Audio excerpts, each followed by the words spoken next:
Ladies and gentlemen, good morning. Good morning. The time has come for honorable members to continue in your work of reporting to the nation, debating and passing new legislation, good for the building up of our nation in every segment of our society. There is suggestion, there's evidence to suggest that there are some in our nation who have turned to other gods called voodoo. Voodoo have proven to be the destroyer of another nation and brought their people to abject poverty. But we shall call upon the true and living God for our salvation. The Lord has given us the means of prayer to heal our land. Franklin D. Roosevelt passed on the advice to his generation, and our generation shall do well to follow his advice. I ask, I quote, that our people devote themselves in a continuance of prayer as we rise to each new day, and again, when each day is spent, let words of prayer be on our lips. But most important, Almighty God himself gave us the key to heal our land. 2 Chronicles 7:14 still works. Say it with me. If my people, which are called by my name, shall humble themselves and pray, and seek my face, and turn from their wicked ways, then will I hear from heaven, and I will forgive their sin, and will heal their land. Paul in 1 Timothy 2:1-2 said, I urge then, first of all, that petitions, prayer, intercession, and thanksgiving be made for all people, for kings, and all those in authority, that we may live a peaceful and quiet lives in all godliness and holiness. Prayer is still the key to heaven, but faith unlocks the door. Words are not so easily spoken. Prayer without faith is like a boat without oars. Have faith when you speak to the Master. That's all he asks you for. For prayer is the key to heaven, but faith unlocks the door. Let us pray. Heavenly Father, may the words of my mouth and the meditation of my heart be acceptable in thy sight, O God, our strength and our Redeemer. Grant, I pray thee, wisdom and knowledge to honorable members as they meet together this morning to discuss the nation's affairs, and grant to our Prime Minister and his delegates journeying mercies, returning home from pursuing the welfare of our nation's business abroad. What can we render unto our God, who has been and is so merciful and kind to our nation? We shall render unto him, unto the Lord, thanksgiving and praise for all he has done for us. Oh, praise the Lord, all you nations. Praise him, all you people, for his mercy and loving kindness are great toward us, and the truth and faithfulness of the Lord endure forever. Praise the Lord. Hallelujah, hallelujah, hallelujah. Praying the prayer Jesus taught his disciples to pray, saying, Our Father, who art in heaven, hallowed be thy name, thy kingdom come, thy will be done on earth as it is in heaven. Give us this day our daily bread. Forgive us our trespasses, as we forgive those who trespass against us. Lead us not in temptation, but deliver us from evil. For thine is the kingdom, power, and the glory, forever and ever. Amen.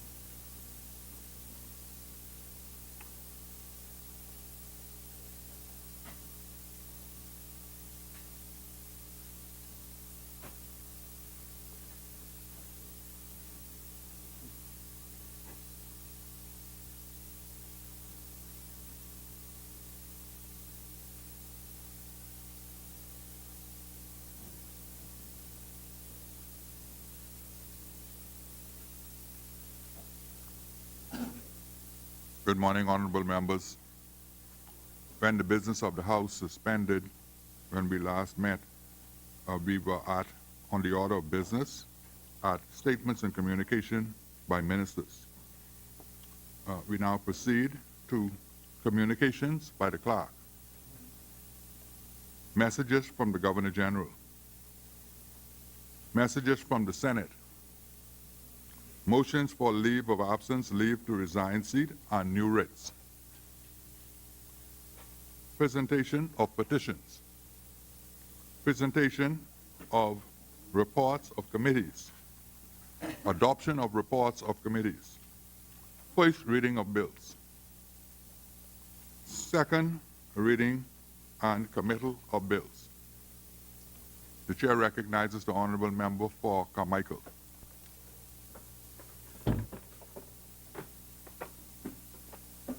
Sorry, Mr. Speaker, I couldn't be anything without this.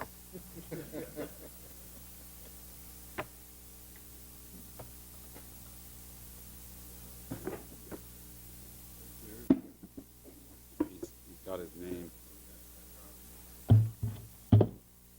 Speaker, I rise on behalf of the wonderful people of Carmichael to move the second reading of the Criminal Evidence, Witness Anonymity Amendment Bill 2018. I beg you, Mr. Speaker, to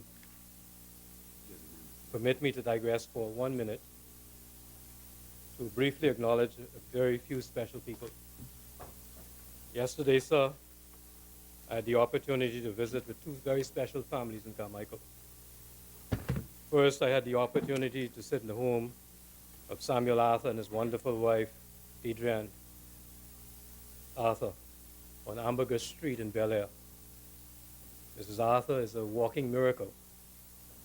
Mr. Speaker, that lady is so vibrant and so full of energy, and life is difficult for me to believe. A very serious and delicate surgery that she's just undergone. Speaker, we love her in Carmichael, and we are praying for her full healing.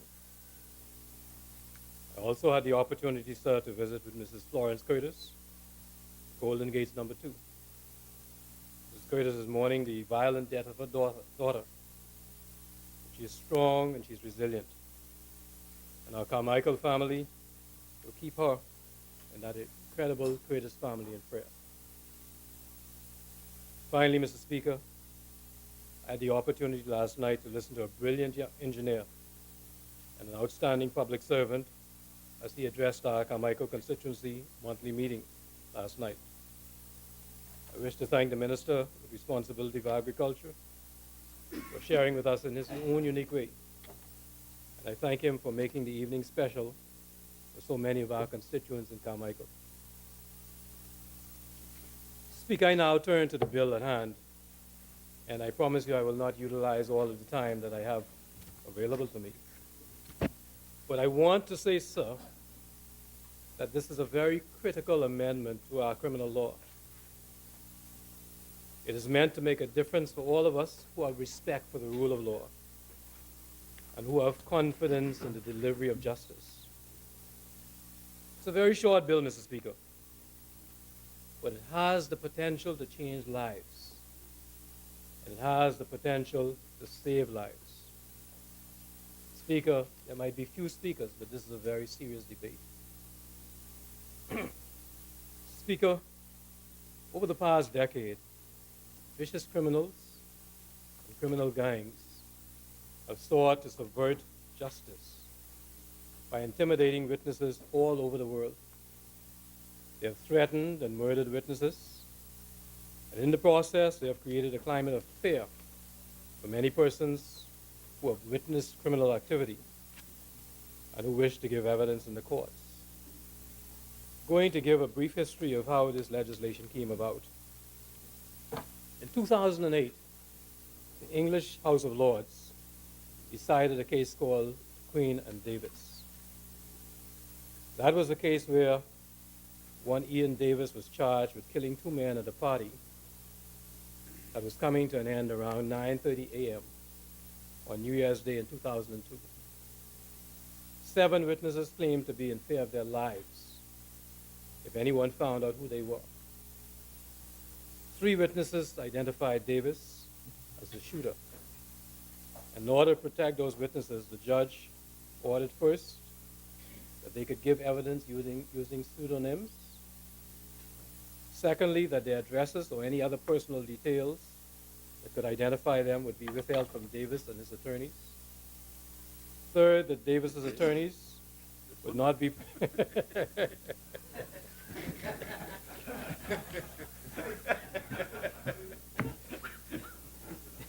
Speaker. That's why you need anonymity.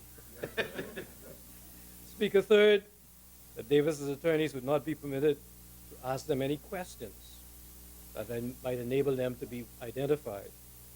And fourth, that they could give evidence behind screens so that the judge and jury would be permitted to hear their natural voices, but that their voices would be altered electronically so that Davis and his attorney would not be able to identify them. Mr. Davis was convicted, but the House of Lords allowed his appeal. Speaker, in quick reaction to the Davis case, in fact, just 33 days after the decision of the courts, on the 21st of July 2008, the Criminal Evidence Witness Anonymity Act became the law in England. And that act permitted anonymous witnesses to give evidence in court in certain circumstances.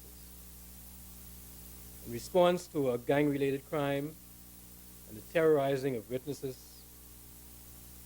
in order to protect the credibility of our judicial system, this Parliament passed our own Criminal Evidence Witness Anonymity Act in 2011.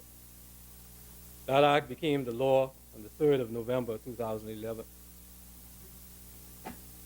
Mr. Speaker, subject to certain protections, the law now permits a magistrate to grant an order which prohibits the disclosure of information that may lead to the identification of who may be willing to assist, of those who may be willing to assist the authorities in very serious cases, such as murder, manslaughter, rape, robbery, while being armed with a firearm or offensive instrument, and certain dangerous drugs, anti-terrorism, and trafficking in persons offenses. So you can see, sir, that these are very serious offenses that this is permitted in relation to. The order is usually made if the person has a reasonable ground for fearing that they may be subject to intimidation or harm if they are identified as someone who is able or willing to assist in the investigation. The Act also permits the courts to protect witnesses by ensuring that their identity is not disclosed. In this respect, the court may order that the name of the witness and other identifying details are withheld. That the witness may use a pseudonym, that the witness is not asked any questions that may identify him, and that he may be screened, and finally, that his voice may be subject to modulation. Speaker, I am advised by the Honorable Attorney General that this act has been a valuable tool in the war on crime, particularly in this day and age where gangs seek to intimidate and threaten witnesses. Our criminal justice system must be protected, sir. And we, as lawmakers, must seek to continuously improve the law so that we may live in a society where the rule of law is respected and where every person can feel safe. We are seeking this morning to amend the law because of a recent decision of the Court of Appeal, much as the English lawmakers responded to that decision in the Davis case. About 10:30 p.m. on the 3rd of October 2012, 3 friends were leaving Junkanoo practice at Christie Park, right on Nassau Street, when they noticed 2 men following them and another man standing in the road with a cell phone. Shots were fired, and one of the friends was killed. Could have been any of us, sir. The suspect was arrested. He was identified by 2 witnesses at an identification parade. charged with murder, was put on trial in the Supreme Court of the Bahamas before a judge who I know to be exceptional, both in her work ethic and her understanding of the law. During the trial, Mr. Speaker, one witness was permitted to give evidence without the defendant, his attorney, the judge, or the jury being able to see him. Nobody except the person who made him swear the oath, see him. In his evidence, he told the court that he could not even disclose his position at the time of the shooting because he would be putting himself in the spotlight, giving up his identity, and be in fear of his safety.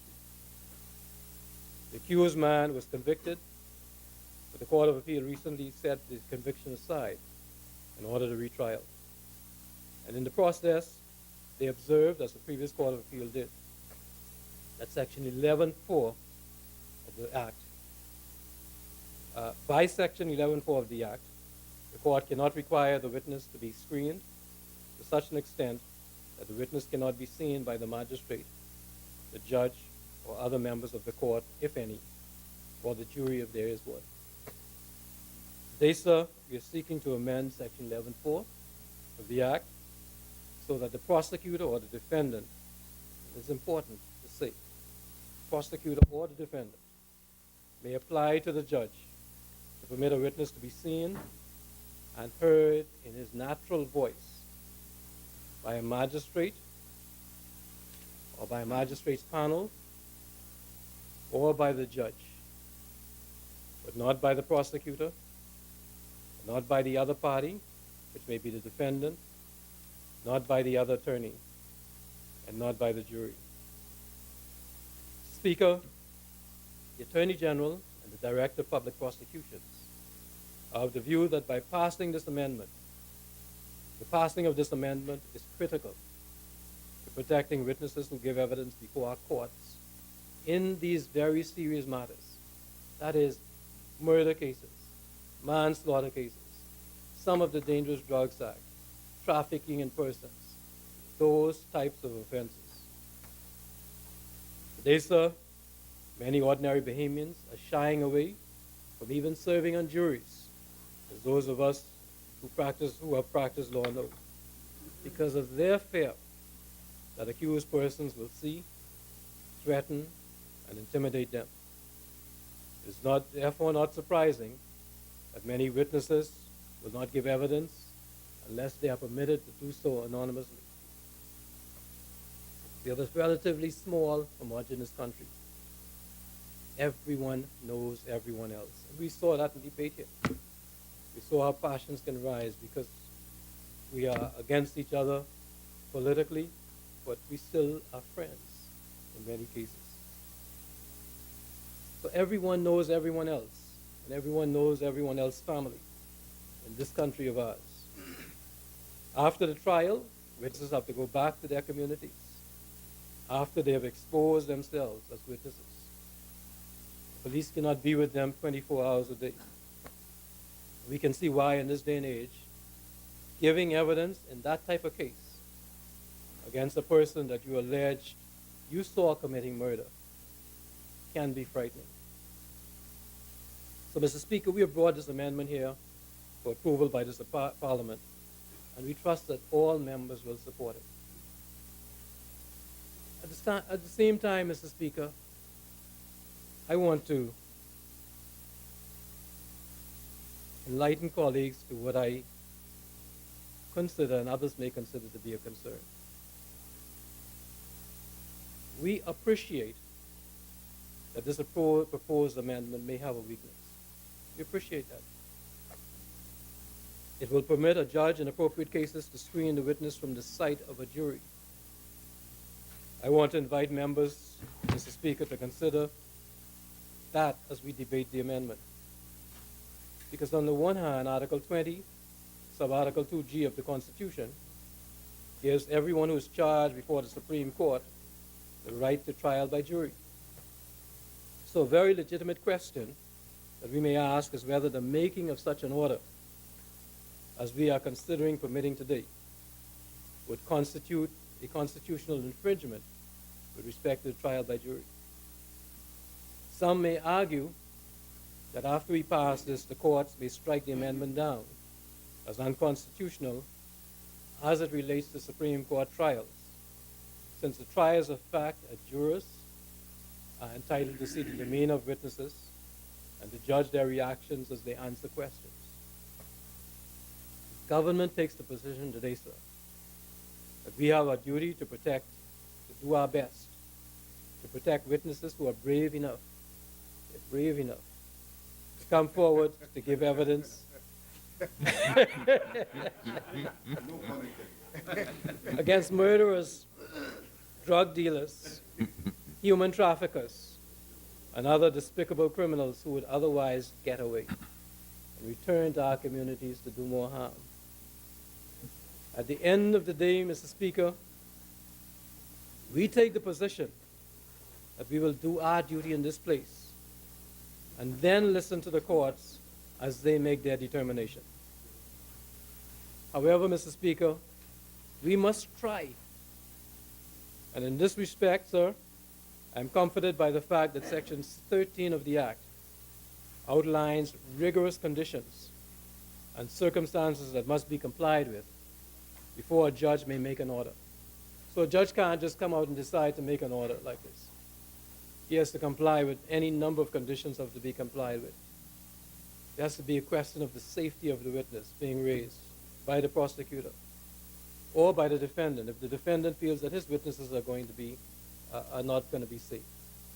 There has to be a question of possible harm to property or person. These issues have to be raised before a judge.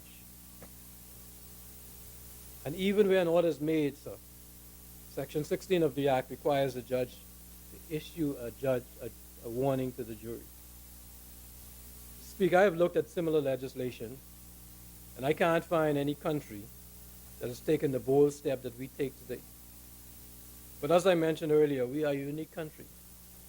We're not England with millions of people. We have a small population, and we live in close-knit communities. Persons on the jury are bound to know who the witness is and also who the accused is. The question that had to be considered was whether the identity of an anonymous witness could be deliberately or inadvertently disclosed by a jury. And that's a very serious question because it has happened before in our country. Mr. Speaker, I ask members to look at the possible extreme outcomes. In this respect, there are two that are possible.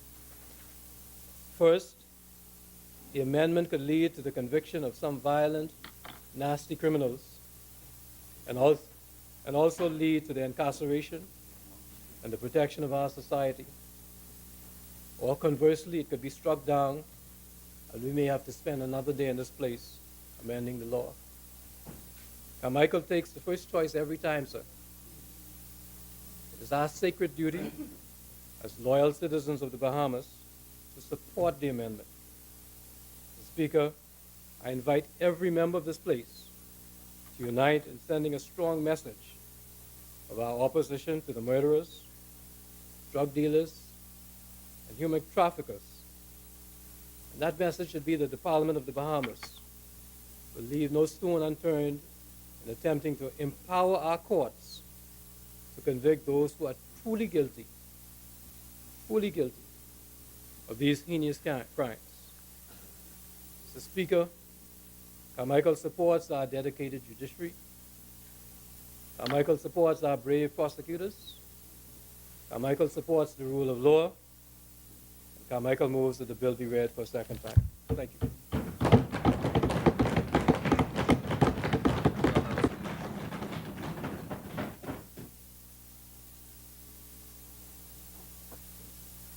Is there a seconder?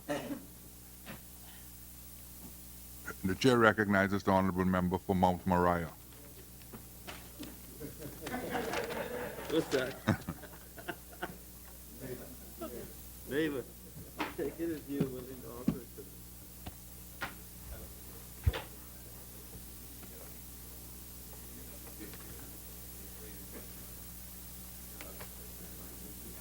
If you're my friend, Carmichael, Good morning, Mr. Speaker.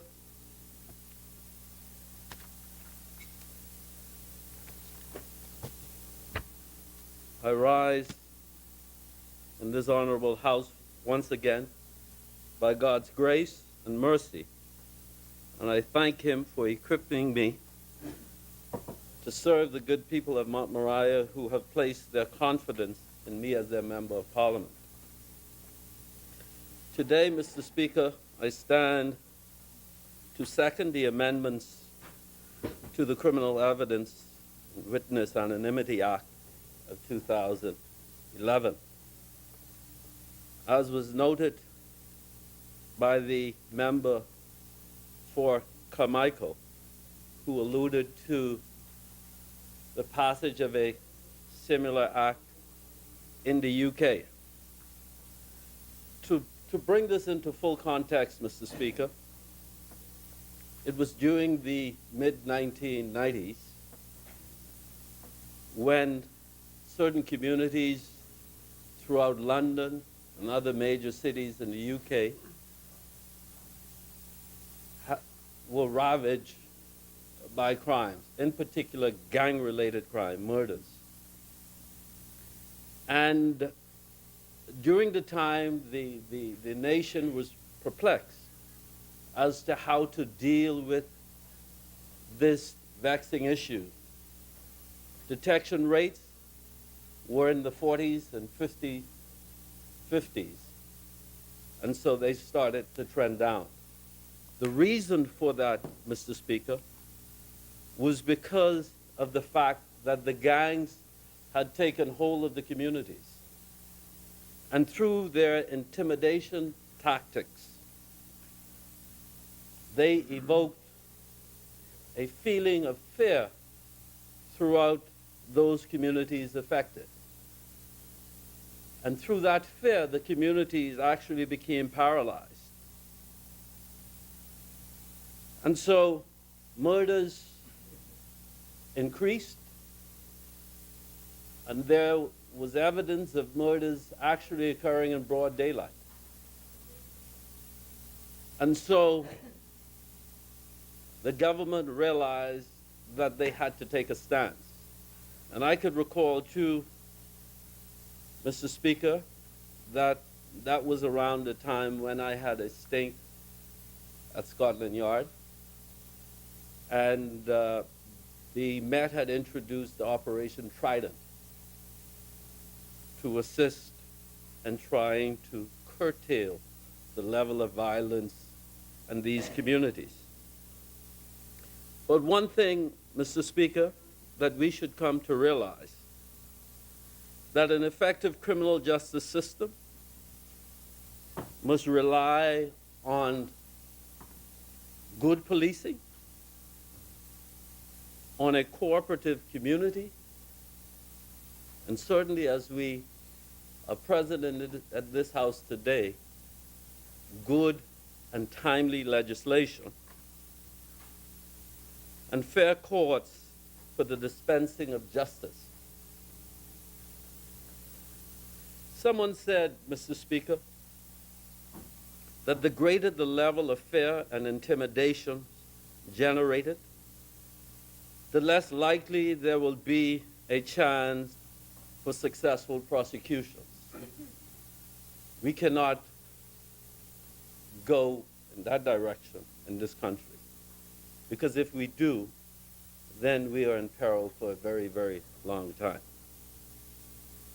So, Mr. Speaker, the bill before us seeks to amend the Substantive Criminal Evidence and Witness Anonymity Act of 2011 to provide that the identity of witnesses in criminal proceedings may only be revealed in screening by a magistrate panel, or a judge. Section 11, subsection 4 of the Act, as it exists, allows exposure of an anonymous witness, as any member of the court has the right to screen the anonymous witness. This loophole has already resulted in criminal appeal to the appellate court by convicted persons claiming that their rights to confront witnesses were violated, as the trial included anonymous witness testimony. Notwithstanding this loophole also created the issue of reprisals, which is a serious threat to upright citizens and, by extension, the pursuit of justice.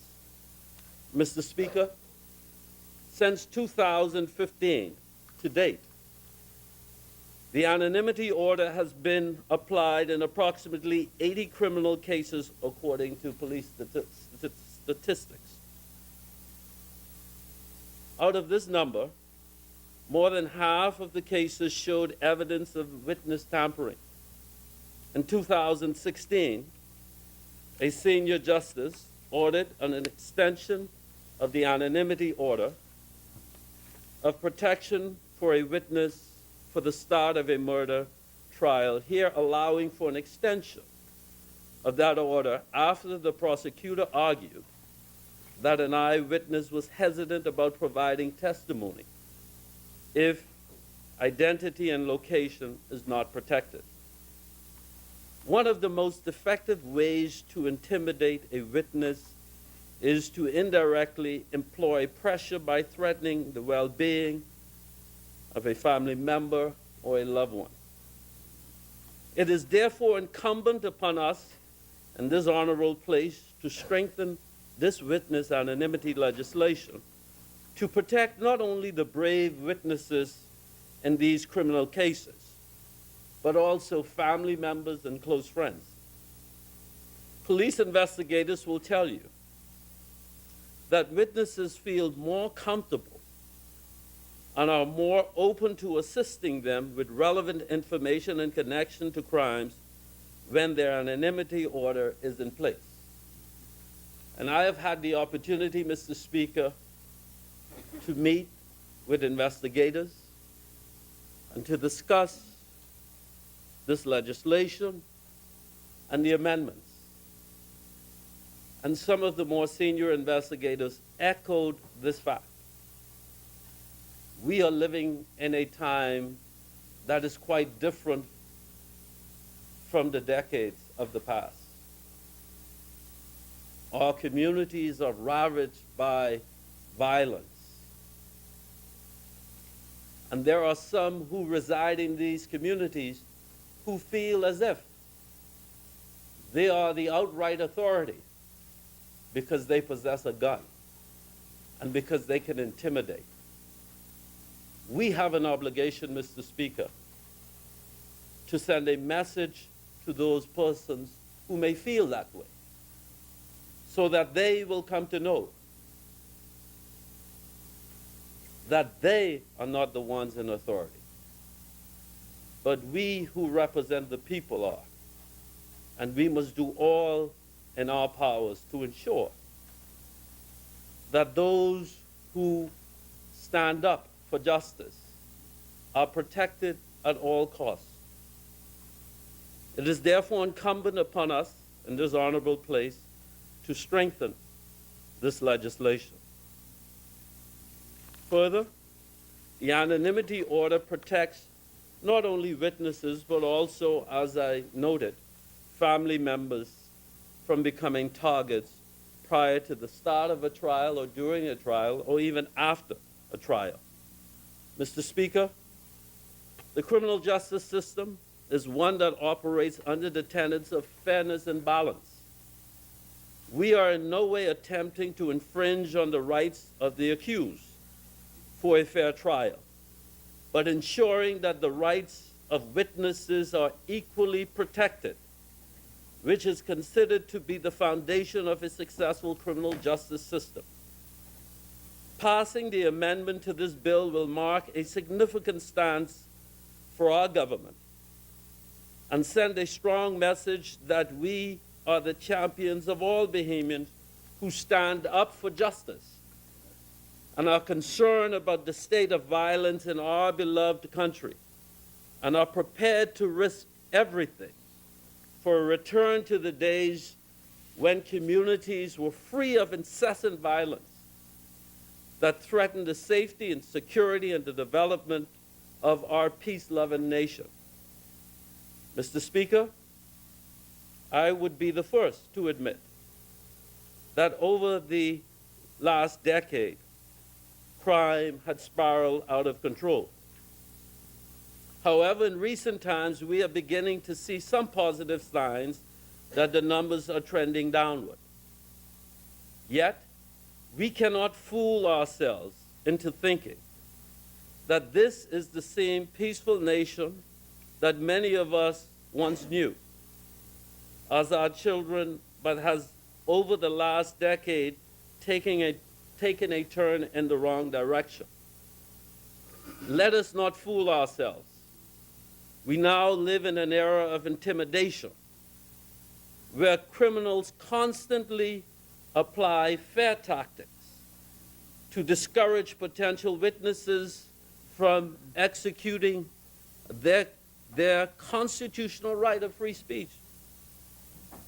As those who have been vested with the authority to govern by the people of this nation, we have an obligation to act to protect those brave persons who are prepared to stand up against ruthlessness and violence, to protect our children, our communities, and by extension our nation from those with their agenda of violence. Mr. Speaker, we cannot and must not allow them to succeed. Gun violence and gang culture have contributed to the lion's share of all of the homicides committed for the years 2015 to 2017. In 2015, an estimated 79% of the murders were committed by firearms.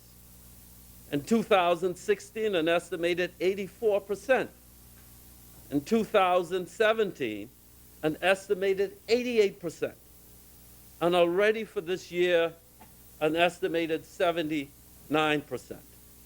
Moreover, for the 3-year period between 2015 to 2017, there were 378 murders recorded, and the average range of 18 to 35 years of age were the victims and perpetrators. We cannot stand by and allow the youth of this nation to behave in such a way that are above the law and will do whatever it takes to allow justice to take its full course. When we say that we are serious about what it is that we're doing, we are. Mr. Speaker, we're not alone when in taking corrective measures to protect citizens of our country who freely want to see justice served and have enacted this witness anonymity legislation to do just that. The Commonwealth of Dominica passed the Protection of Witness Act in 2013, and the United Kingdom, as was noted previously, passed the Criminal Evidence and Anonymity Act in 2008. Mr. Speaker, our government understands the clear implications of not amending this bill. Criminals can grow in confidence while law-abiding citizens lose faith in the system.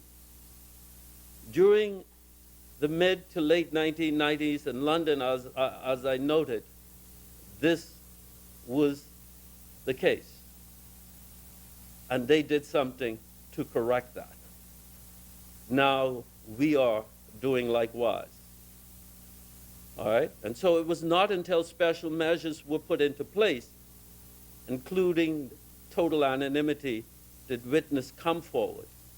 And detection rate of serious crime rocketed from that 40 to 50% in the UK to 85%. So it illustrates that what we are attempting to do here today is in fact, the right thing, and people will commend us for it. This amendment will save lives. This amendment will put those involved in criminal activities, those involved in gang-related activities, those involved in organized crime, will put them where they rightfully belong, behind bars. Mr. Speaker, we cannot afford in this small nation for lawless individuals to bring our country to this, nor can we afford for our good citizens to lose confidence in our justice system. This is why our government is seeking to amend this bill to uphold the integrity of our system and to thwart witness intimidation.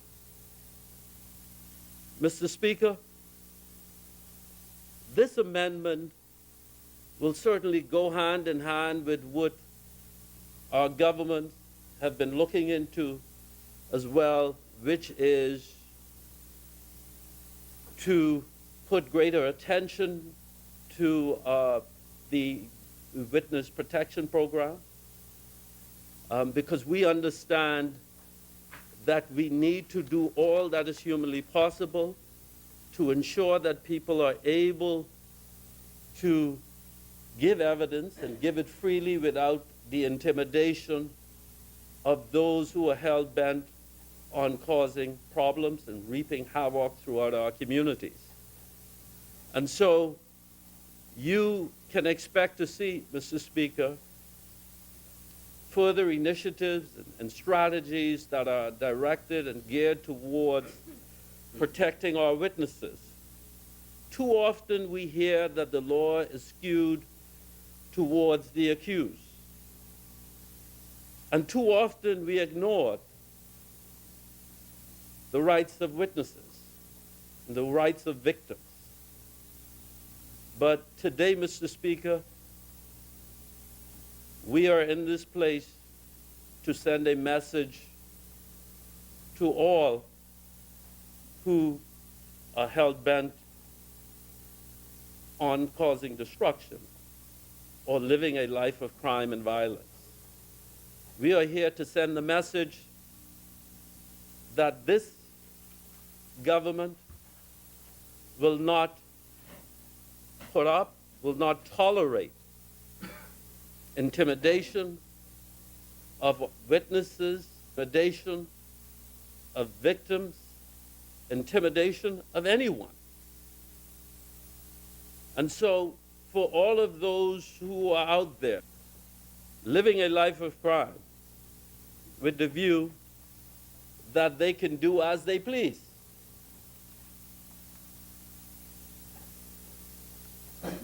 they now ought to listen and listen carefully, that we are not here to infringe on their rights, but what we're here to do is to protect the rights of all. So, Mr. Speaker, this amendment is not an infringement on the civil liberties of others,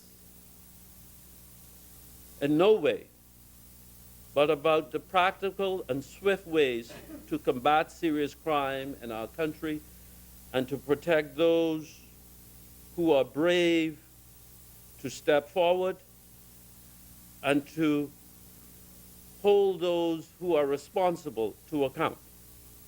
And so I stand here to second the amendments to the Criminal Evidence and Witness Anonymity Act. I thank you, Mr. Speaker. Thank you.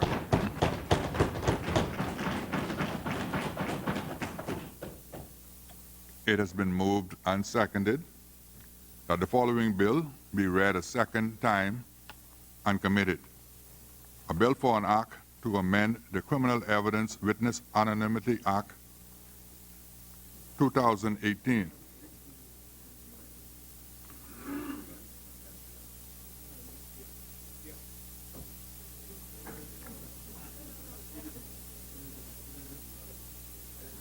As many? The chair recognizes the honorable member for Cat Island, Rumkey, and San Salvador. Yeah. Mr. Speaker, I wish to commend the move of the motion for being very frank, honest, and balanced in his contribution in respect to this amendment to the Criminal Evidence Witness Anonymity Amendment Bill, having identified what the government wishes to do as a matter of policy, and recognizing that in doing so, there may be yet other challenges to that position. And in that regard, having set out the government's policy issue on this matter, we support them in that regard, but we do wish to highlight and expand further on some of the challenges with some other recommendations I think that may aid in this regard. Now, Mr. Speaker, having said that, there's a matter that troubles me, and that is if I may just divert here a moment.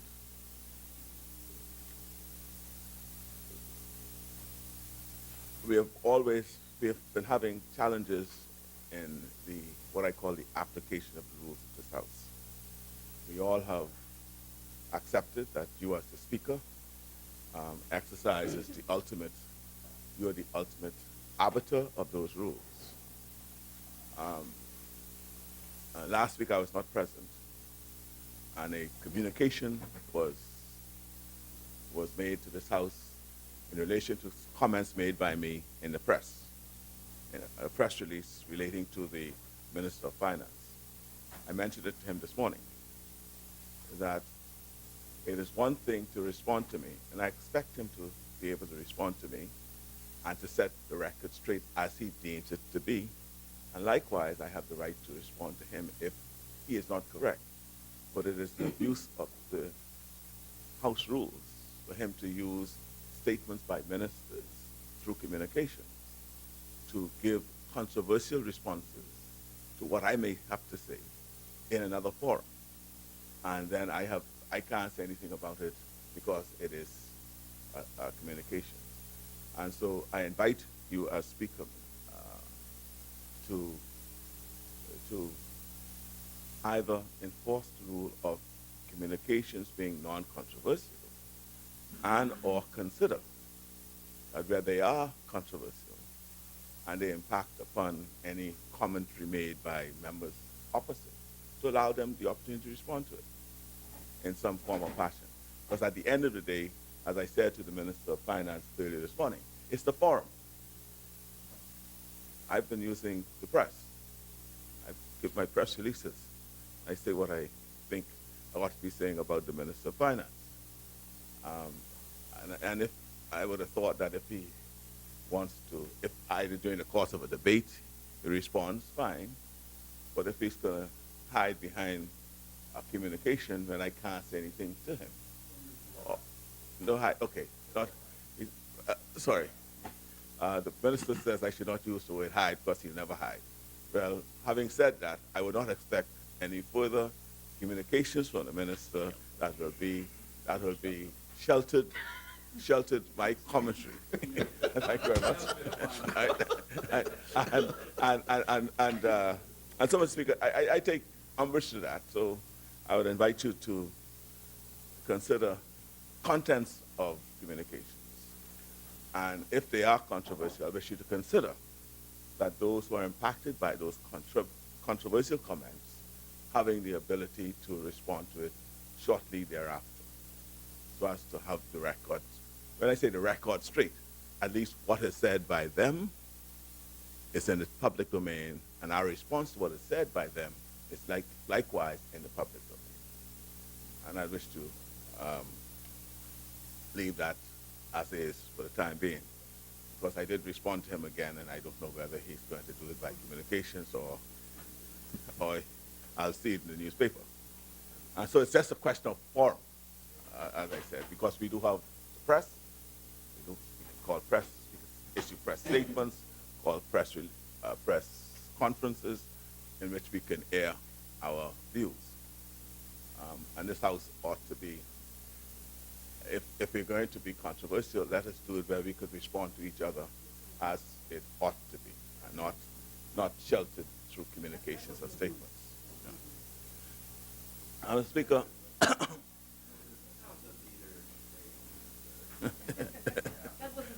Mr. Speaker, if I were to return now to the bill at hand, Mr. Speaker,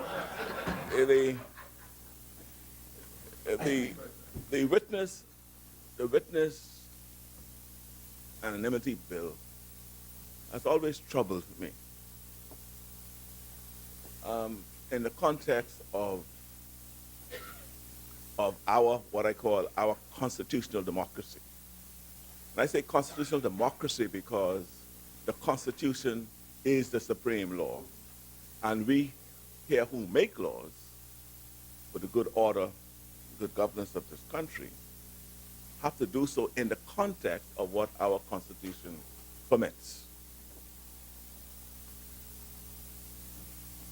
Unlike England, where there is a parliamentary democracy in a context where Parliament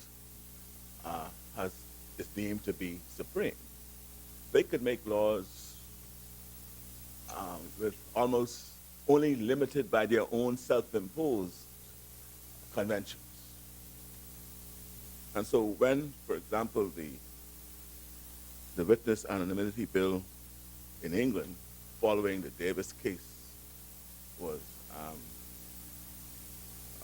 passed, it was passed by a parliament that had that power to do so, without regard to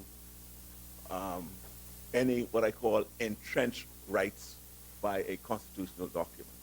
Of course, they would have taken into account what they call the Magna Carta, which is basically more followed by convention rather than by any stated obligation to it. And so, as I said, it's always troubled me because in the context of our criminal justice system, a person who is accused, first of all, is presumed innocent. I heard the policeman, sorry, the member from Mount Moriah. The member, yeah, that's true. But the member from Mount Moriah, and I understand his views on these things, having regard to his background. All right, yeah. And that's why I had to commend the member from Carmichael and his balanced approach to this bill, recognizing some of the challenges. All right, so it presumes innocent under our Constitution. Secondly, we have to recognize that our Constitution ordains that a person accused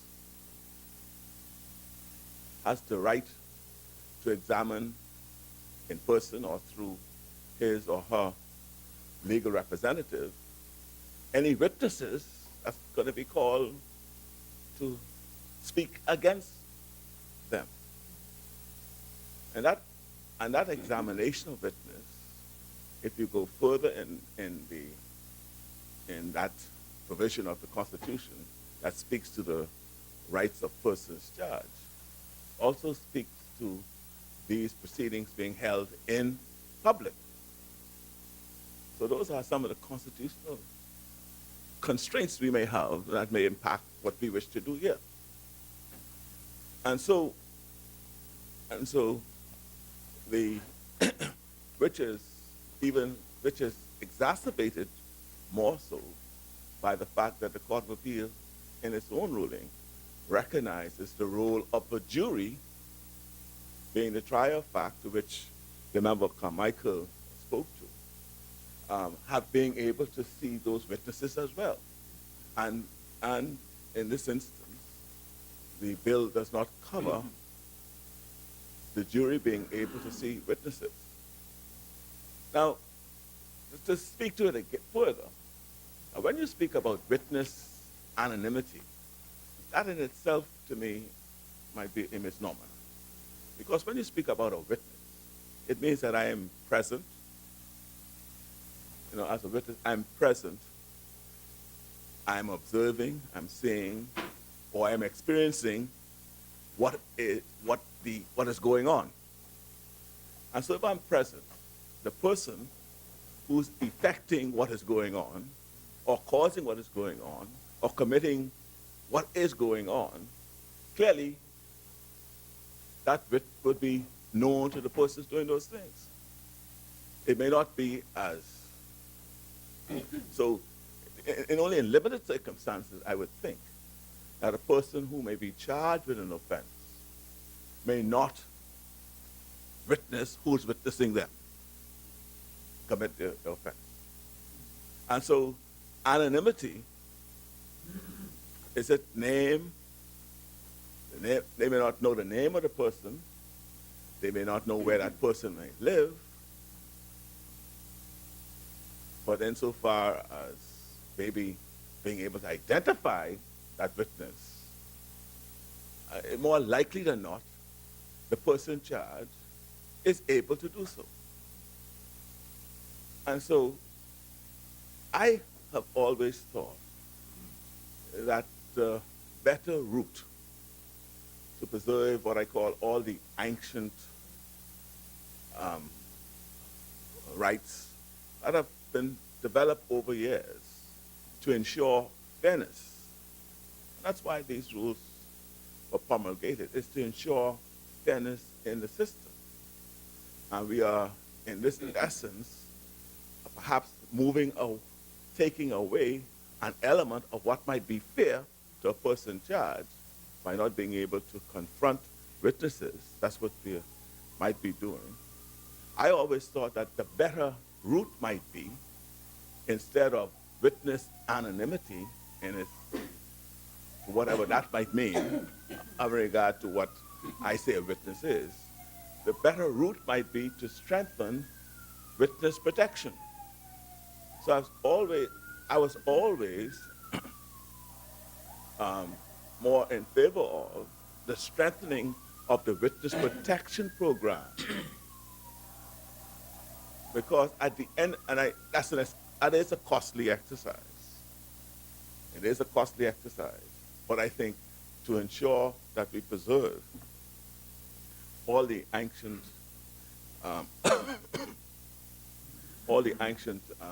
rights that have developed over years and time, that the response to what we say, the fear of witnesses, and to inspire bravery in witnesses, may very well be that we strengthen the witness protection program. And hence you would find, that's why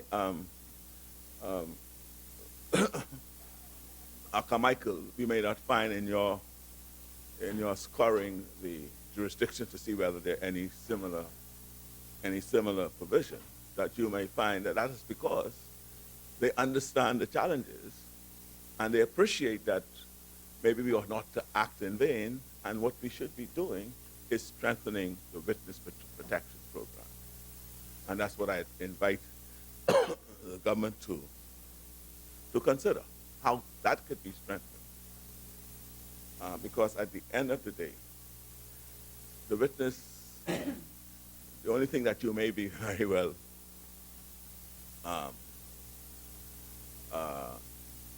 removing from the knowledge of a person charged is maybe the address and the name of the witness.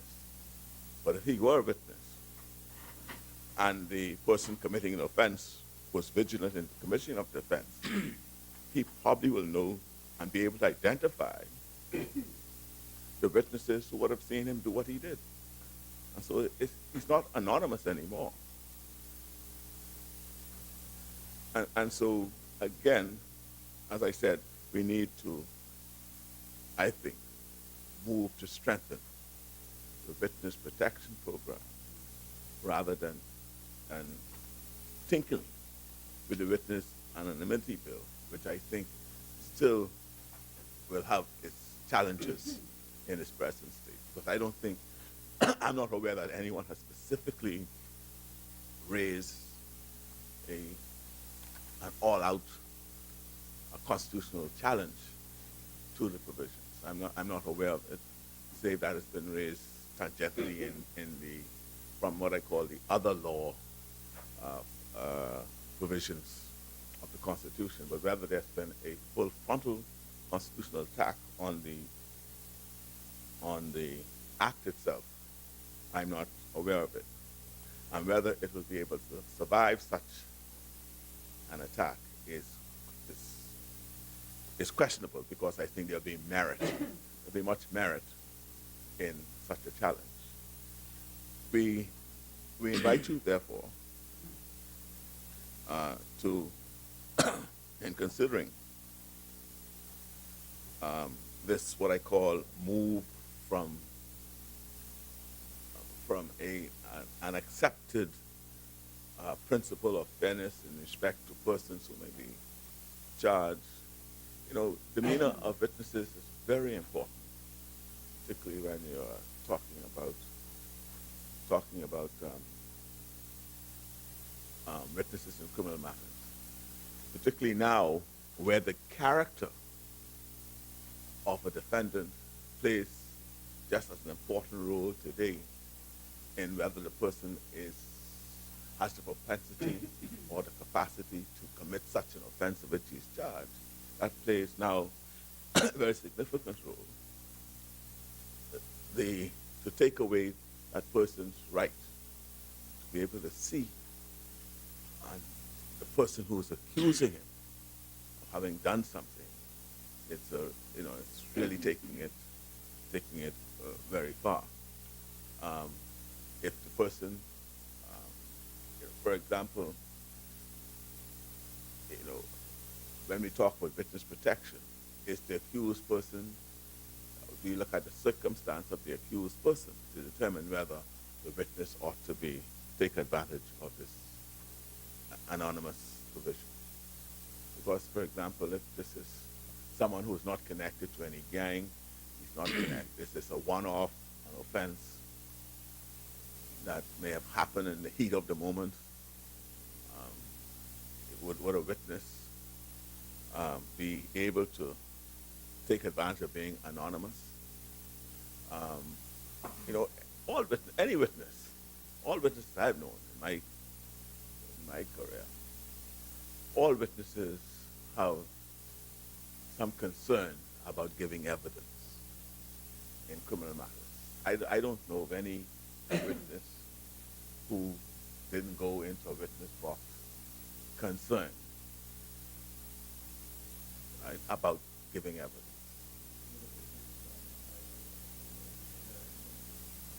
I know, I'm a concern. Yeah, I know it goes a bit higher than a mere concern, but we know how to tell a story to enhance that concern to meet the criteria. So the fact that they're just concerned, that's why I will continue to say, let us strengthen the witness protection program. But let the witness go in the witness box, and if there are circumstances after independent inquiries as well by agencies that we can set up for that purpose, and that person qualifies to be put in a witness protection, and let's put them in a witness protection program. But because I think we're going to have challenges in regard to our constitutional provisions to be able to sustain witnesses being anonymous. I think, yes, you might get away with not being able to provide the person's name, not get away with not giving them their address, but getting away with them being seen face to face would be a challenge. And that is our contribution. As always, Mr. Speaker, and to the government, we on this side recognize it's the responsibility of all government to ensure that our citizenry are safe in their persons, property, and free from any concerns of crime, and in particular fear of crime. We join you in your fight against crime, but we will, as we are in this case, pointing out, you have ably pointed out the challenges you have in the Act, but you have taken a policy decision, and where you take a policy decision and you see it and deem it to be a tool in the fight against crime, we join you in that, and we will support it.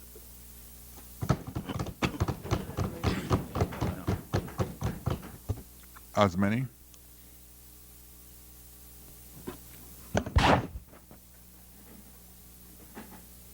The chair recognizes the honourable member for South Beach.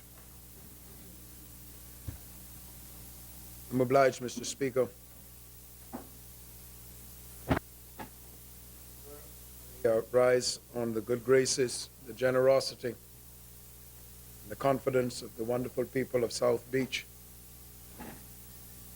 whose honor and privilege I am to serve. Mr. Speaker, I wish to begin with a story. In 1997, as is well known to this society, I was asked by the late Archbishop Lawrence Burke to facilitate the exercise of a program that eventually became known as the Youth Empowerment and Skills Institute, commonly known as YEAST. I was not trained, except for my stint at Serval in Trinidad, to deal with young persons, particularly young men who, in the description of the UNESCO, United Nations Education Scientific Authority, were what would be considered to be at risk. It was an uplifting experience over the 13 plus years that I had the privilege of serving as an executive director, sir. And it was during most of that time, if not throughout it in its entirety, Mr. Speaker, that I found that the young men were educating me more than I was educating and training them, because they gave me an opportunity to peer into the life of a feature of our Bahamian society that I was not too very familiar with, sir. Now, bear in mind, Mr. Speaker, that I was born and raised in Camp Road in a time when it was considered the hellhole of New Providence, one of those. And in particular, sir, it was a place that even former law enforcement officers used to lament having to traverse when called upon to assist in, as it were, dealing with certain matters. This was Camp Road. I was raised in a yard with over 14 houses, so you know they were real small, because the yard was no bigger than 80 by 100. And crime, sir, and violence was a constant feature of life. So I grew up, in a sense, Mr. Speaker, enmeshed in a culture of violence. But whenever the police would arrive at Malone Yard on the top of Camp Road Hill, and they would ask what happened, they had no shortage of persons who would come forth to say so and such and such. And obviously, this would easily facilitate their investigation, and perpetrators would be appropriately addressed. But when I got to Yeast, Mr. Speaker, I came upon this sentence that the young men would always repeat to us, the team of leaders and trainers, when we had to investigate whatever. I'll give you an example, sir. One day, a young man burnt down one of the buildings on the campus of Yeast. Burnt the building down, lighted a fire. It was burnt to cinder. And we could not, for the life of us, Mr. Speaker, find out who did it. After interviewing all of the 70-plus young men in the camp at that time, not one. Took them to the police station in Nicholstown. And the police could not get out of the young men who did it. I was aghast, astonished. I couldn't believe it. But eventually they told me why, Mr. Speaker. They said, snitches get stitches. I never heard it in my life. In other words, Mr. Speaker, they were petrified. And if they, now listen, understand me, Mr. Speaker, this is a 12-year-old who eventually we found out who burned the building down. 12-year-old. Who now was so afraid that if he were to, in his words, rat on the perpetrator, he may not come back to Nassau alive. Snitches get stitches. The same experience I had at the Leadership Development Institute at Barmar back in 2014. Same thing. Snitches get stitches. And we were unable in so many instances to effect proper discipline simply because we could not get the cooperation of the community we were trying to win. They would rather the perpetrator go free, even though the act committed put them at serious disadvantage. That was fine. Because in their mind, after leaving least or after leaving LDI, they had to go back into Baintown, Camp Road, Montel Heights, somewhere, where Mr. Lloyd and the Defense Force officers were not going to be no protection for them, sir.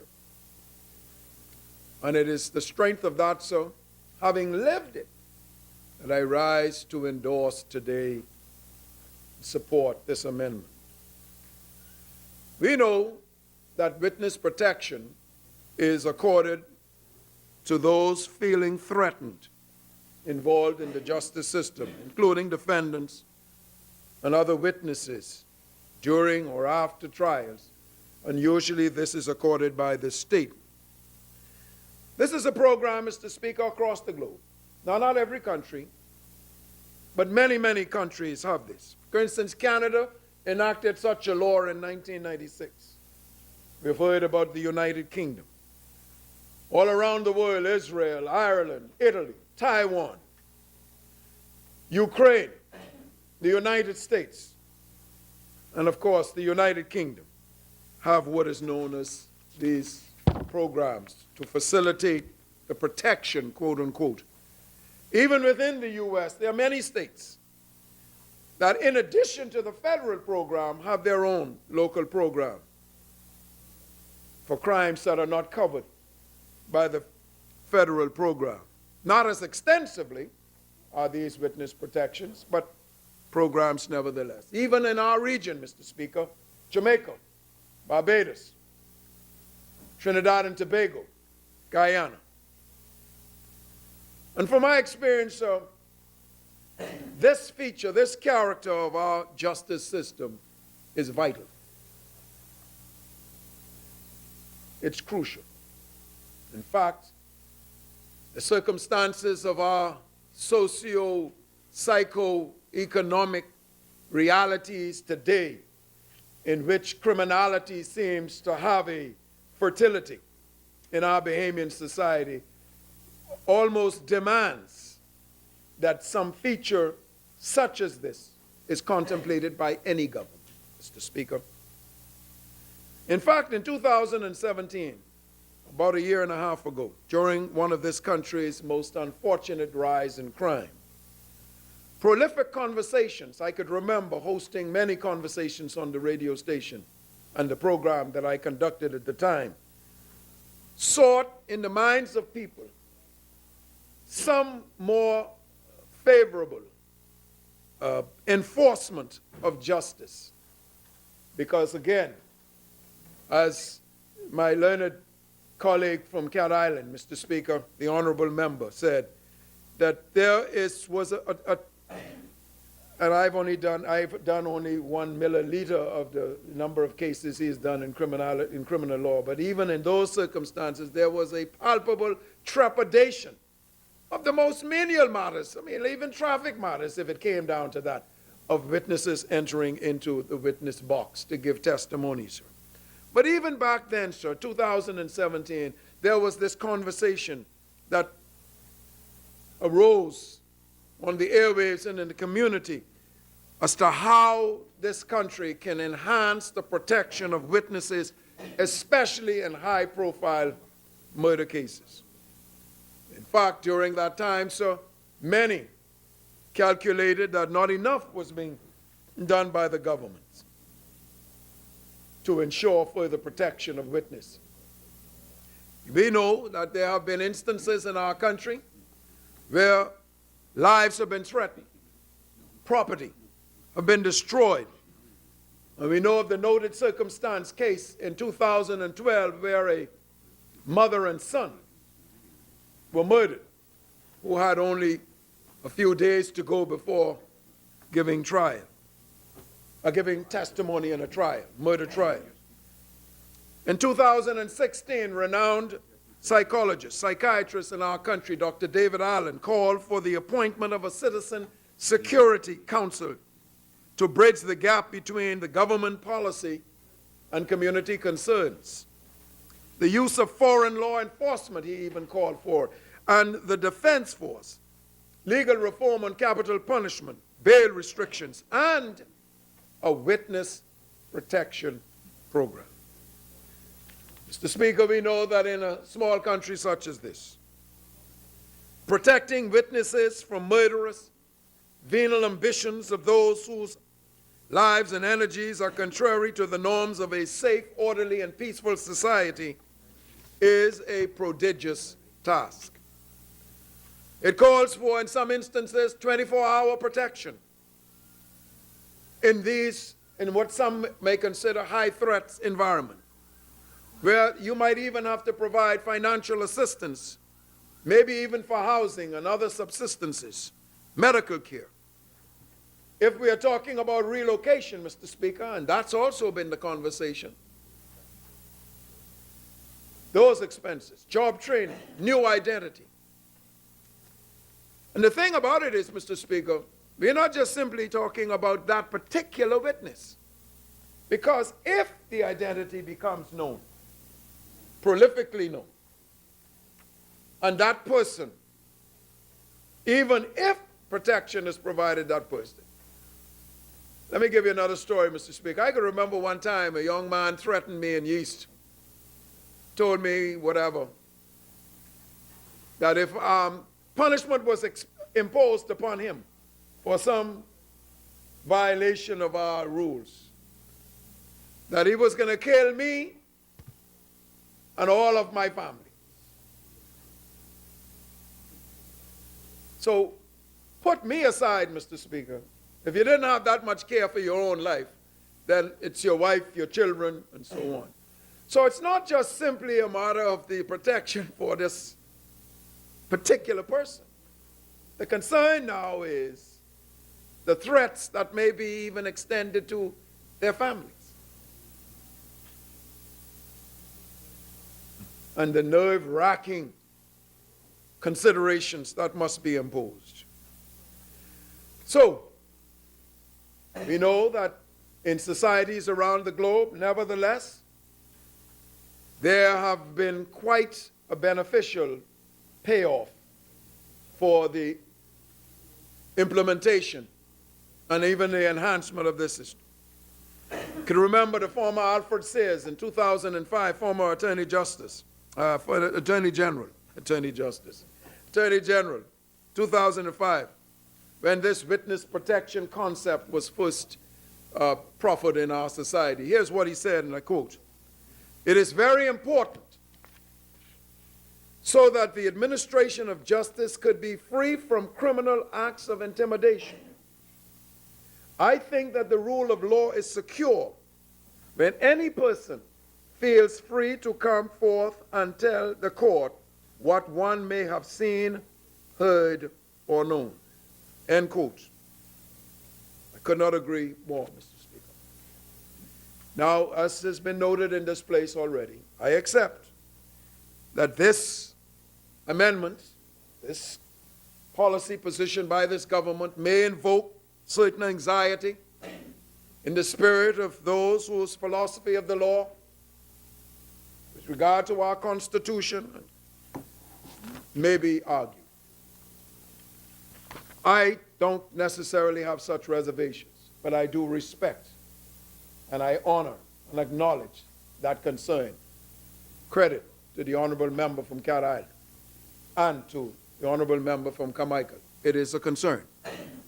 But, Mr. Speaker, laws are prescribed by the consciousness of a particular people at a particular time as to how they wish to be governed. It is the consensus of a population that gives rise to a body of prescriptions under which they agree to be protected. One can look back into the 18th century. In 1762, a French philosopher, Jean-Jacques Rousseau, published a book entitled The Social Contract. That contract led to many political reforms and revolutions in Europe, especially France. The contract argued against the idea that monarchs, at this time Louis XVI was on the throne, monarchs were divinely empowered to legislate. Rousseau asserted that it was the people who are sovereign, and that sovereignty is an all-powerful right. Jean-Jacques Rousseau. He said that there are two divisions in a society, Mr. Speaker. First, there is the sovereign, which consists of the people, and that those people, that population, represents a certain will, a certain energy of intention and purpose and direction and attitude. And the second, upon whose are authorized to act on the will of that people, on the sovereignty of that people, is a government. But the sovereignty is the will of the people. It's the government who is empowered by that will to act upon it. I believe that the will of our people, Mr. Speaker, according to the conversations that redound in our social spaces, demand such an act by our government. That, as stated before, those who seek by their actions and their mindsets to inflict terror upon communities, who wish to perpetuate this philosophy that snitches get stitches. And maybe if it was only stitches, some people wouldn't mind necessarily for coming forward.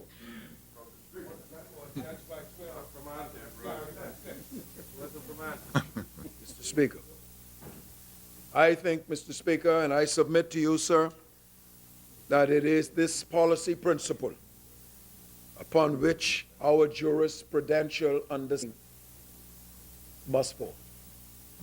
And it is the great privilege of South Beach to endorse and support this amendment, sir. Yes, sir.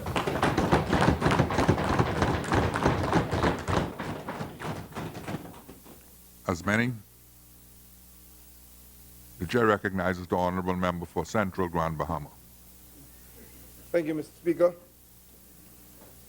I stand on behalf of the good people of Central Grand Bahama who have for decades shown their love for this government and who continue to inspire me and this government on the road to building a better Bahamas for all.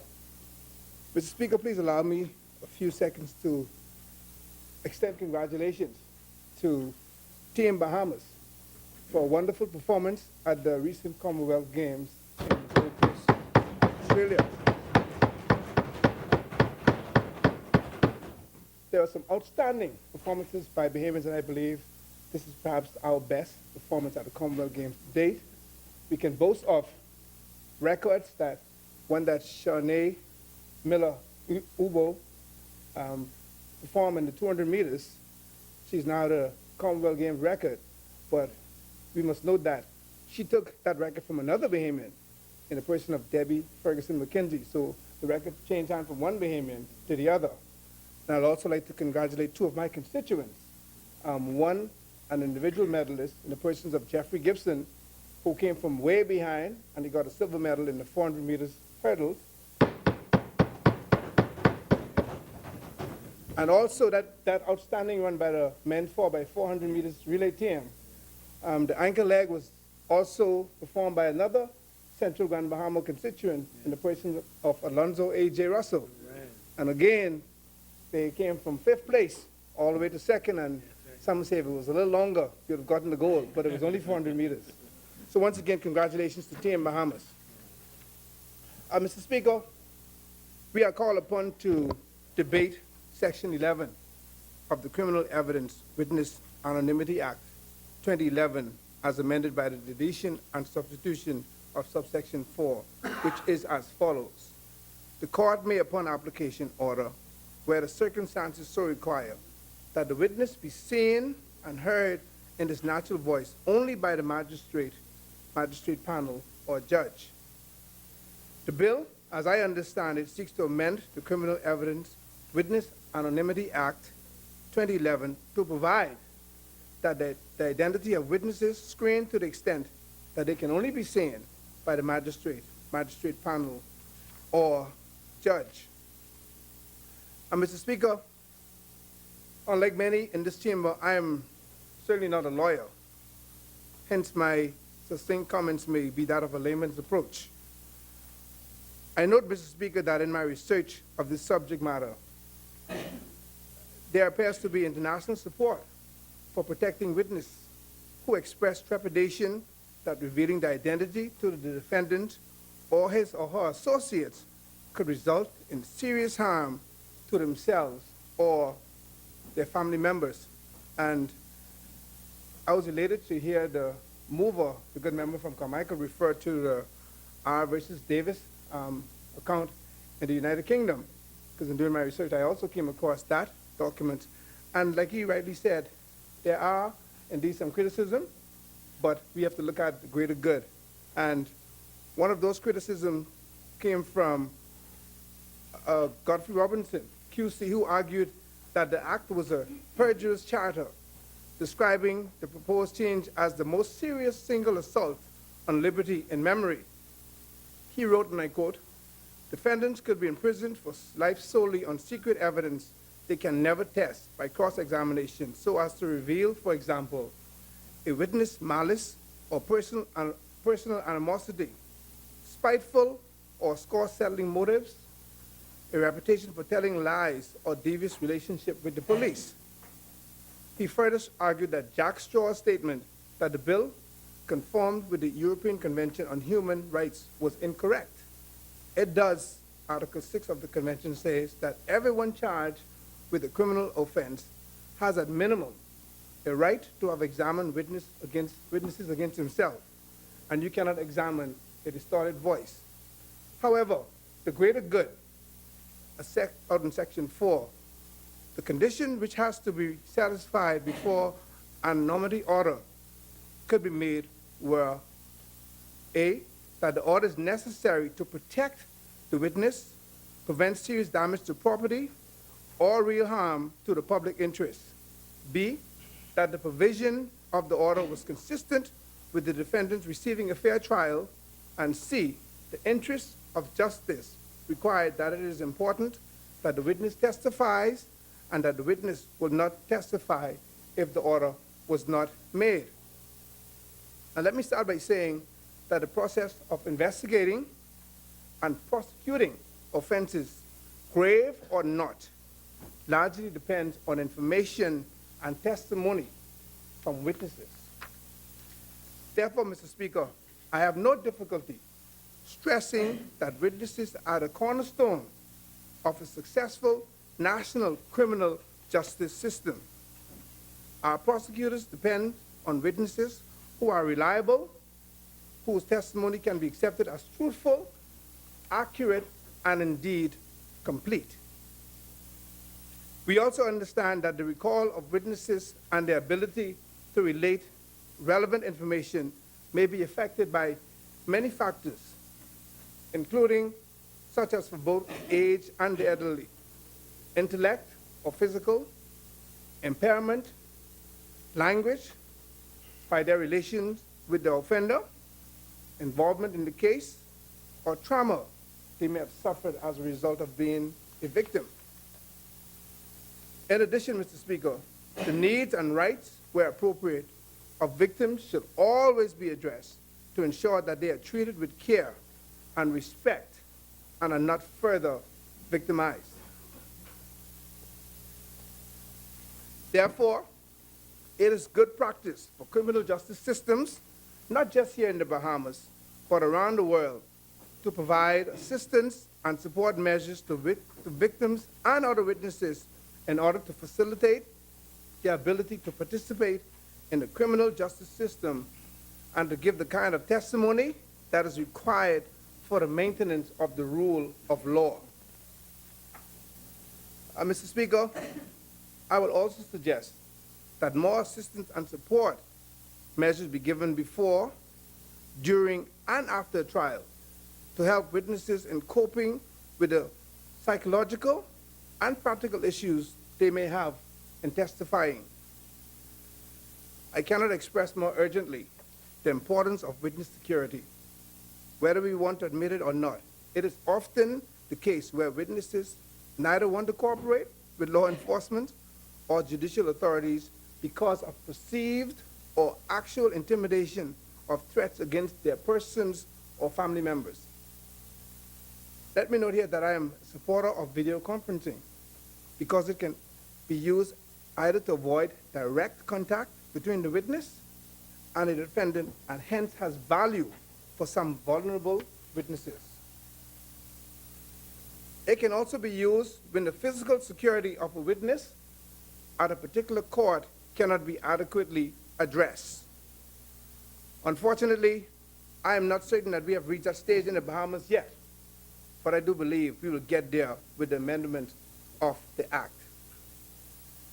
Mr. Speaker, as I stated in my opening comments, I'm not a legal expert, but I do believe, and I do have some concern when it comes to witness security in this country.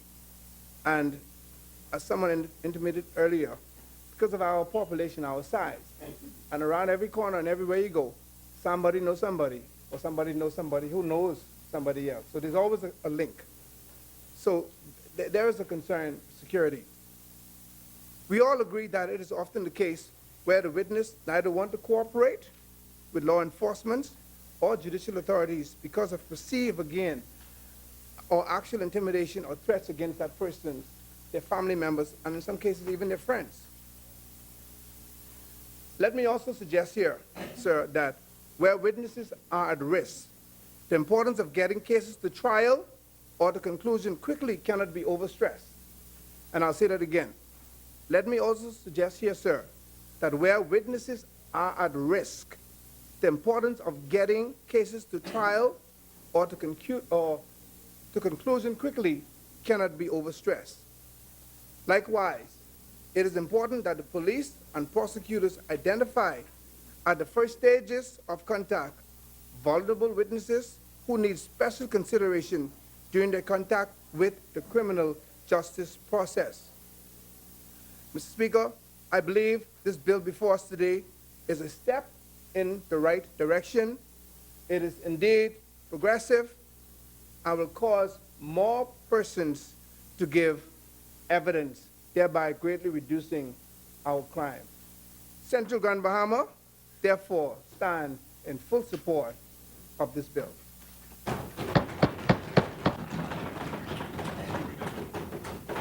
As many? The chair recognizes the honourable member for Angleston. Yes. No, thank you. Thank you, Mr. Speaker. Speaker, I rise just to add a few remarks to this debate because I want to begin by saying I support wholly and fully the remarks of the member for Cat Island who has highlighted the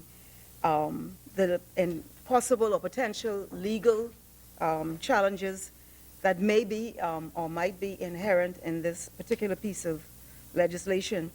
But I wanted to just bring just a very brief perspective in another light, I guess.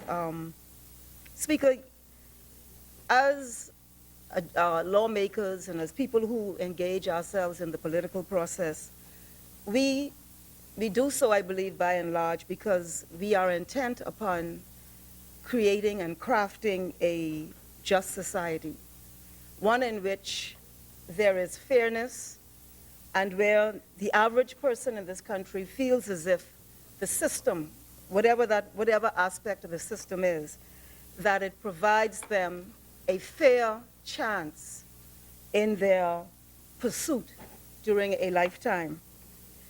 This particular legislation touches on two very important principles. On the one hand, we speak about national security and public safety, and on the other, we speak about the administration of justice in our criminal justice system. And it is interesting that the principle of justice is demonstrated by the woman holding the scales and being blindfolded and holding the scales which create a balance. And that is really the premise on which my contribution is based, because we have, I think the member for Carmichael has conceded that this law goes further than any other jurisdiction he's been able to locate or identify. And he's given the rationale for it, but if that is correct, then I know we're not the smallest country in the world, but if it is correct, then we are probably trailblazers in this regard. And it appears to me, when you look at the traditional structure of our justice system, the presumption of innocence, which is entrenched in the Constitution, the right to confront your accuser, and other fundamental principles which are there to create this fair or this balance in the system. Because when the state brings a charge, the state comes highly powered. It has the police, and it has the judicial, the Attorney General's office. It has many institutions that come up against an accused individual. And so our Constitution, no doubt, I believe, having regard to these sorts of phenomena, put in place provisions which are ancient to protect accused persons when they face charges before the court. And we support without reservation the safety, public safety, and the protection of witnesses. In my own reality, I have known people personally who are witnesses before the court and who've not made it to trial. And the stories are heartbreaking. And, I don't need to go into that, Mr. Speaker. I believe many of us know these people. So that's not at stake here. We're not arguing that. What we're arguing is the fundamental principle of assuring that we maintain a balance which allows for an accused person to be able to avail himself of a fair opportunity in the matter. And I say that because a lot of times you hear police officers out, on the outside murder scenes, and they speak definitively about what happened and who do it. And we've even heard, no disrespect, the member for Mount Moriah has spoken in language which suggests that if a police effects an arrest, you go 80% finished with the process. Your trial is just like a formality, Mr. Speaker. And so we have to be very careful that we ensure the integrity of the system and the processes. Because I highlight something, for example. Just the other day, a gentleman, 43 years of age, I don't know him, apparently a schizophrenic, was arrested and incarcerated and not charged. What's before the court? Not charged. But is there anything factually incorrect with it? I'm just speaking with the facts. 4 years in Her Majesty's prison without charge. Without charge, Mr. Speaker. That's the report. Now, I may not, the charges, and this has happened before, Mr. Speaker, where people fall between the cracks, Mr. Speaker, particularly poor people in this country, Mr. Speaker. We know this. We know this, Mr. Speaker, and so we must speak to it. And I'm concerned, Mr. Speaker, that we do not keep a clear perspective on ensuring a balance. Yes, we want a safe society. Yes, we do. I have children and grandchildren now. We want a safe society. We want our children to be able to go out at night and not be harmed. We want them to be able to go to a social setting and not be murdered. We want witnesses who step forward to be safe in a court environment. That's not the issue, Mr. Speaker. We want to ensure a balanced judicial system, Mr. Speaker, and a balanced administration of justice, the scales of balance, Mr. Speaker. And so that is what I'm speaking to, Mr. Speaker. And so we have to be very careful because, as the member for Carmichael has indicated, we are breaking new ground, apparently, globally, from what we know. And that it is creating a further imbalance, because this is not the first movement away. No. I'm saying that part. Creating a further imbalance, because this is not the first step. This is just another step in movements that are moving in this direction, which sort of marginalize the traditional rights of the accused. Because we are doing that, Mr. Speaker, I think it is very, very important that we ensure that the other aspects of an accused person or the components are bolstered during this process. And I just want to highlight a couple of things. One is that the Public Defender's Office, Mr. Speaker. We have to ensure, I know in murder cases the person is likely to have a public defender if they're not able to afford an attorney. But in other serious matters where they may not have counsel, Speaker, because I have myself, Mr. Speaker, been involved in cases where, for example, where a person has not been literate and was not being able to read the documents that were submitted in the matter. And he was convicted in a case where the only evidence was an identification. That's it, nothing else. And he was subsequently released on license by the Minister of National Security some years ago. But, Mr. Speaker, we have to be very careful that, that protections are in place so that when a person, the more and more you sort of shave away traditional privileges or rights, and you have to ensure that in creating the balance, because that's the point I want to make, you have to ensure there is a balance. You have to ensure there's a balance. And in doing that, I want to urge the government to ensure that the public defender's role is enhanced in these sorts of processes, Mr. Speaker. And the other concern is the issue of confessions. That is the subject of jurisprudence throughout the common law system. In the United Kingdom, there are famous cases about confessions and how they were obtained, etc. We have to ensure, Mr. Speaker, that confessions are taken in ways in which, in circumstances in which there is minimal risk of excesses in police custody, Mr. Speaker. And so the point I'm making is this, is that yes, we agree that witnesses should be safe. But we also agree that there are fundamental principles that an accused person is innocent until proven otherwise, not guilty when the police arrest them or when they get before court.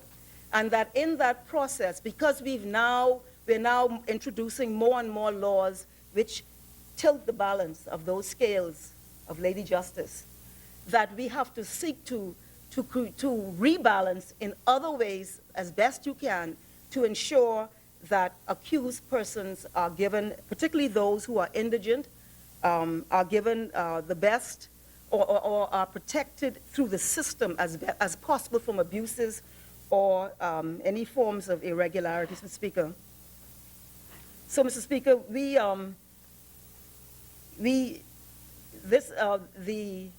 the only point I would raise now is that I think that the member for Cat Island indicated that the Court of Appeal decision that was referred to does not go as far as this legislation because it anticipated the jury, and we've gone beyond, it appears, what the Court of Appeal opined. And I think that is something, I don't believe that, I'm not sure if that has been explained why we have gone beyond the Court of Appeal decision, but or in terms of the jury. It anticipates the jury hearing the voice. So, Mr. Speaker, that would be my contribution, Speaker. I just want to bring a voice that says that there has to be, while we speak, and that's all we've heard in here about, protecting witnesses, and I agree with that, justice being carried out against guilty persons, I agree with that also. But you're also dealing with accused persons who are presumed innocent. And I think that it's very important that the Parliament, the language of the Parliament should create the balance which aids and assists in our pursuit of a just society within our own country, Mr. Speaker, because we all know that history is replete of persons being convicted, innocent people being convicted. And I'm not saying that's happened or it will happen, but I'm saying we know it can happen. And so we have to ensure, and you say I'd rather 8 go free than one innocent man. We have to ensure that sorry? Be convicted, yes. So Mr. Speaker, I just want us to ensure we keep a balance so that we don't what's the word I want? You don't sort of play into the sort of populist dialogue, and that we at the same time ensure that we speak to the institutional, philosophical, and constitutional objectives that we all as a people seek to pursue. And that is to ensure that there is fairness in our judicial system, while at the same time ensuring the safety, public safety, and the safety of witnesses. Thank you, Mr. Speaker. As many, the chair recognizes the honourable member for St. Anne's. Mr. Speaker, it's indeed a pleasure to stand this morning on behalf of the great people of the constituency of St. Anne's and make a few comments, especially after the honourable member for Angleston, sorry, Glendiston.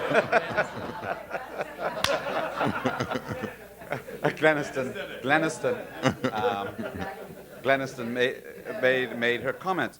And whilst I fully appreciate that what did she say, tilt the balance of Lady Justice, we don't want to tilt it in favor of one or the other. I'll tell a story that is maybe we can balance this. We'll balance Lady Justice. My wife and her 4 other siblings, myself and 2 of my brother and my sister, 1 brother and 1 sister, and my 2 children were all delivered by the same doctor. I married a woman who was delivered by the doctor who delivered me. I also gave the eulogy at his funeral. I also, before I became Attorney General, asked the then Attorney General to make sure they deal with that murder case before I became Attorney General. There were 2 cases I wanted them to deal with. That was one of them. I had to come down from the Hill and nully that case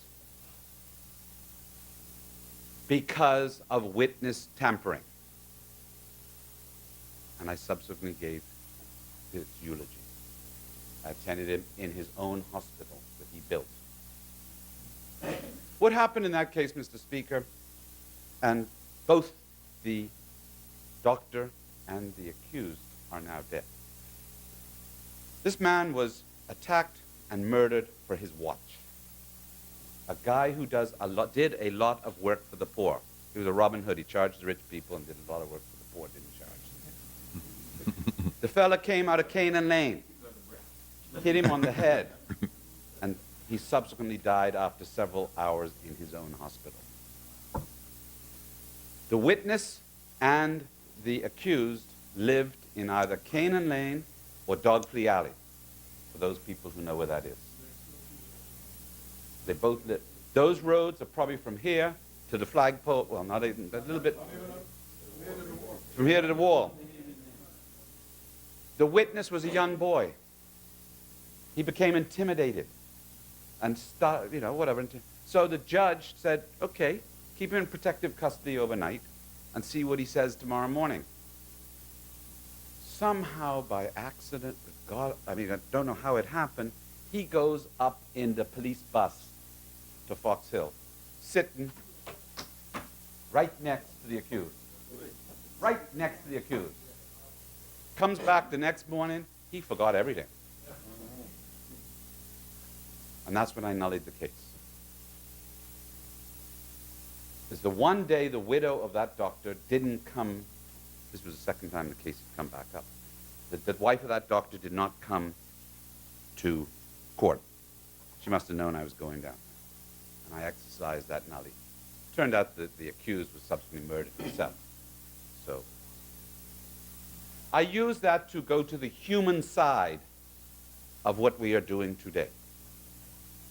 Many of us know, so that was a very real case to me, very personal.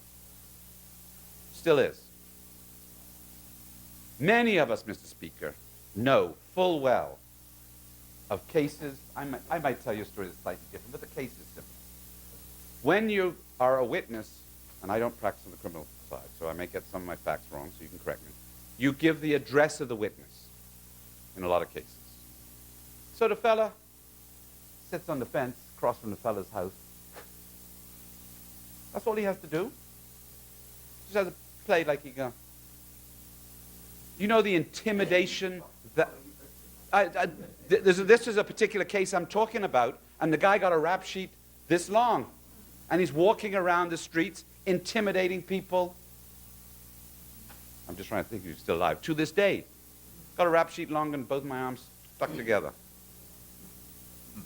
So when we talk about the balance of justice and we talk about fairness, the guy who's dead deserves fairness.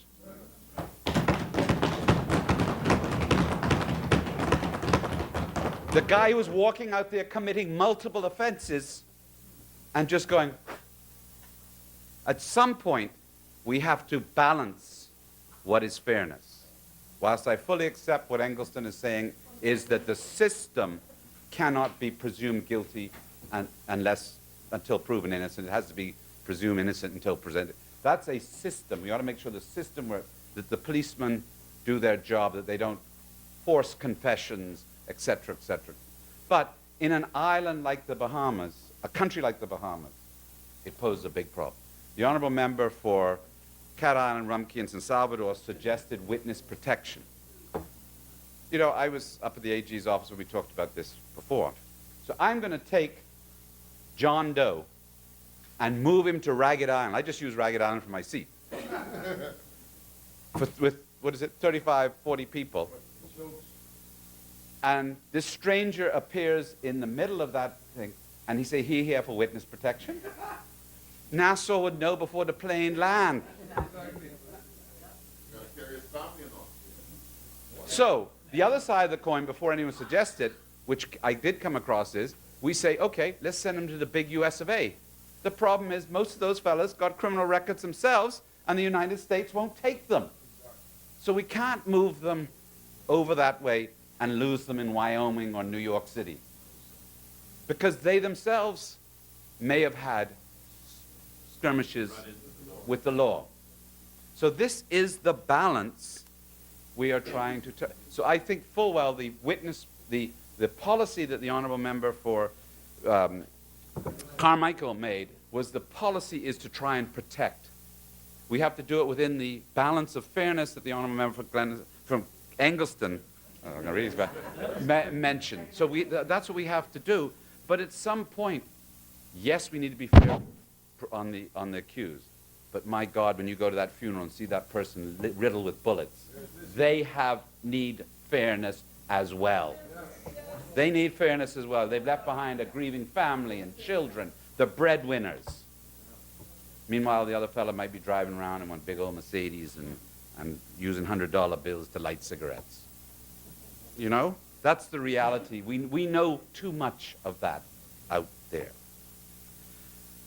I think the honorable member for Engelston made the point of the Court of Appeal might have gone too far with regard to the... I don't necessarily agree with you, because the witness is still heard by the jury. Now, where the concern is, if I'm, giving my evidence and I'm a little twitchy or fidgety, they're seeing whether or not my body language portrays the truth of the matter. We can discuss that many times, and that's where I think you obviously have to have the. Yeah, but there's also other in Section 13, which also gives the grounds on which it can be done. So I think we have to look.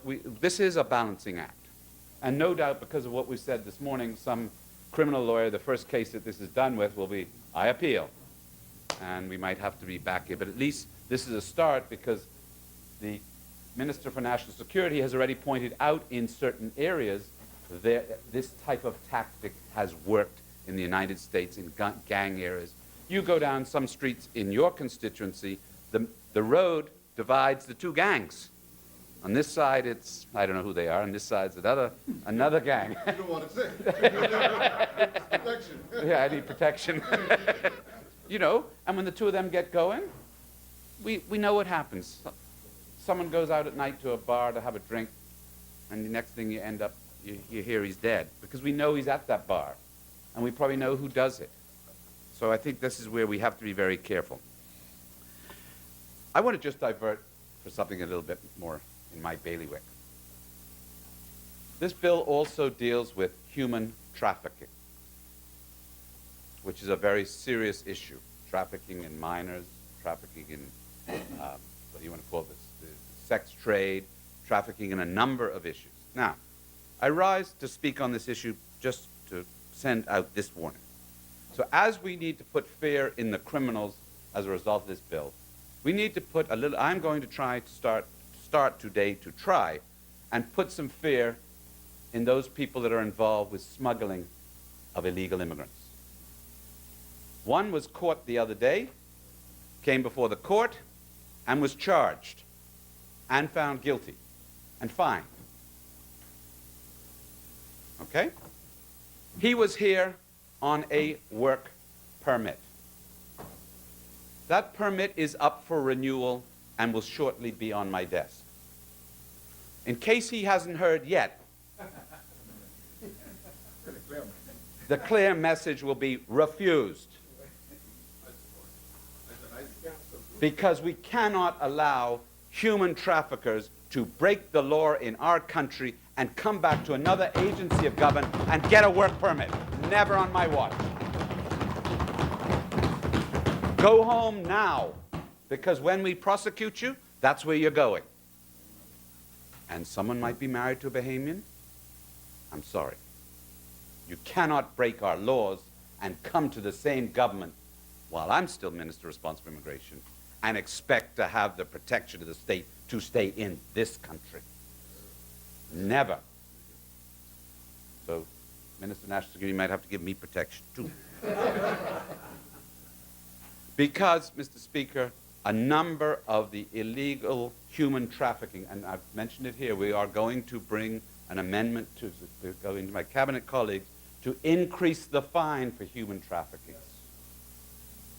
And increase, I think it'll be increasing the fine and or the penalty in prison. Because it has to hurt. Because too many people are involved in that trade. And a number of them are not holders of a Bahamian passport. Now, the Bahamian passport holders got to watch out, too, because they'll end up the road. Compliments of the state. Mr. Speaker, I only rise to make those few comments because at some point, whilst we talk about the balance of justice, we have to make sure that fairness is truly seen to be done. There are human frailties, but you probably hear more about the person who is incarcerated wrongly, because that's splashed all over the newspapers and the TV. You probably hear about more of those than the cases that the Attorney General, or DPP now, cannot prosecute because the evidence and the witnesses are intimidated. Same in immigration matters. I want to find a way that if a person wants to report an immigration officer who has asked for a bribe, that they have the same anonymity. Because, you know, here's a guy trying to get a work permit, and he may have to pay an official. He's not going to rat on that official because he feels he'll never get the permit. So we have to find, in that case, in the cases of persons from other nationals being here, we have to, or being deported or being harassed, if it's happening, and I constantly say in public, if people know it's happening, call me up privately, and I will deal with it. But no one ever calls me. Because, so we should have a program that if the evidence given to me as on a purported immigration matter, which results in a prosecution, successful prosecution of an officer, we should give that guy a work permit, give him permanent residency. Because that's the only way you are going to stop the thought of even doing that. I'm not saying it's happening, but you hear it in social media. So instead of hearing it in social media, please, let's come to me and let's make it a reality, because it's only by imposing a degree of fear within the rules of the law that we'll be ever able to get crime and illegal human trafficking under control.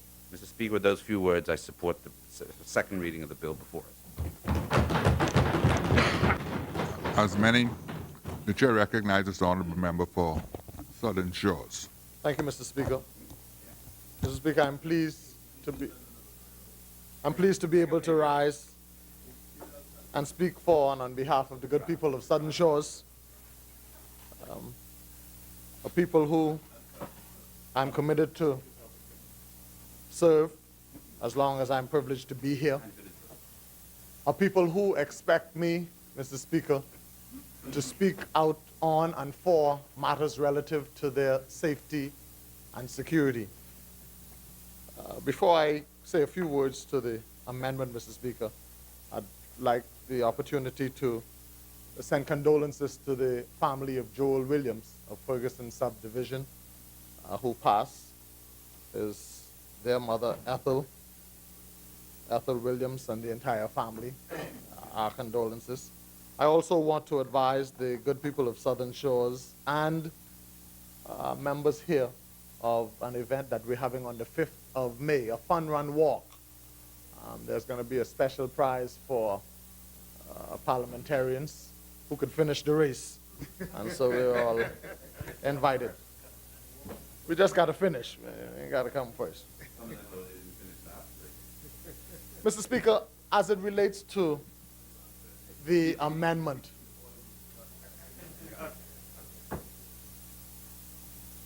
a short story. One of my daughters sucked her thumb as a baby. I was very much against it. So whenever I was around, she would not suck her thumb, but whenever other persons were around, she would go ahead. And so we had this alarm system that beeped whenever the door opens. This child would be in her sleep, sucking her thumb, and she would hear the beep of the door, and she would take the thumb out of her mouth. Mr. Speaker, the handful of persons who wreak havoc in our country are similar to that child. They do not want to be caught.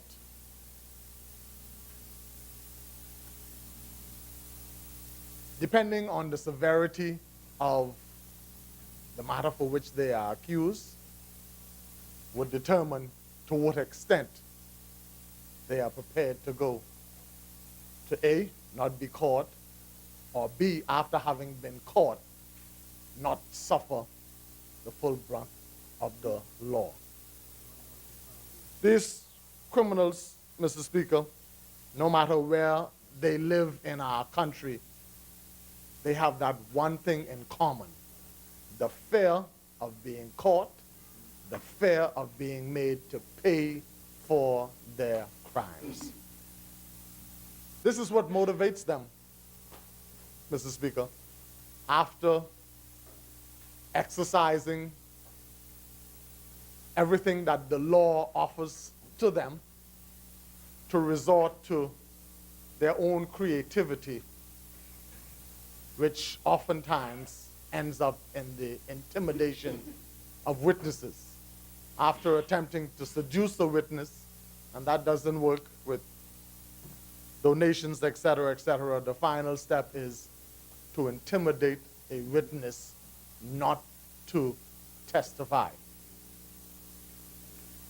We've heard, not just in here, we've heard that there's been confessions and there's been instances of police brutality.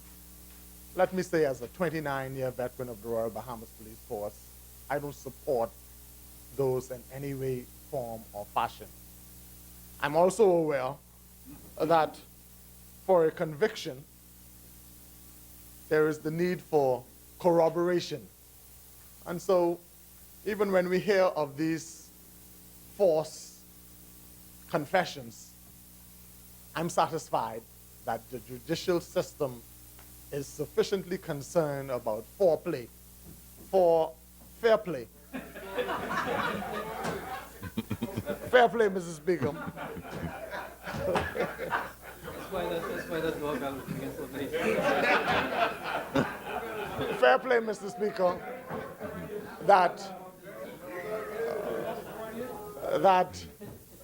they would ensure that there is corroboration in order to secure a conviction. Mr. Speaker, in my 29 years as a policeman, 9 out of every 10 person I would have arrested would in some way, form, or fashion remind me that they have rights. And yes, Mr. Speaker, everybody's got rights. We don't hear often enough about the rights of our victims. We hear from criminal attorneys that the accused is innocent until proven guilty. Yes, we accept that. The Constitution says that. I accept that from Angliston, my good friend. But, Mr. Speaker, is the victim not also innocent? Is the witness who just happened to be in the right place at the right time to see something and then say something, is that person not also innocent? Mr. Speaker, I believe I speak for my colleagues and most of us here in this place, probably all of us, but I want to go on record of saying this for myself. The majority should not be allowed to suffer at the hands of the minority.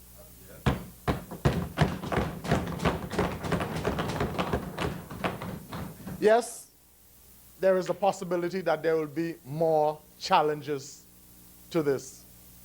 But we have a responsibility, a duty to our citizenry, the majority of whom are good, standing, honest, hard-working people.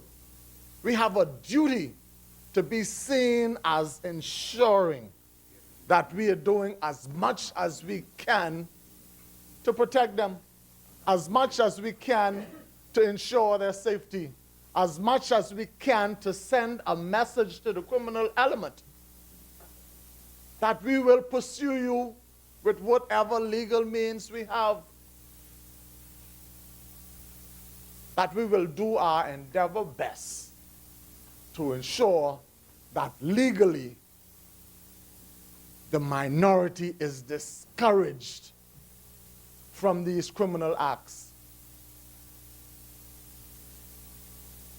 The Bahamian people are calling for capital punishment. Many of us act like we don't hear it. But the Bahamian people are calling for capital punishment because they are satisfied They're not concerned that it may be a deterrent. They're satisfied that if that one person found guilty receives capital punishment, which is the penalty, they don't have to worry about that person possibly committing another act.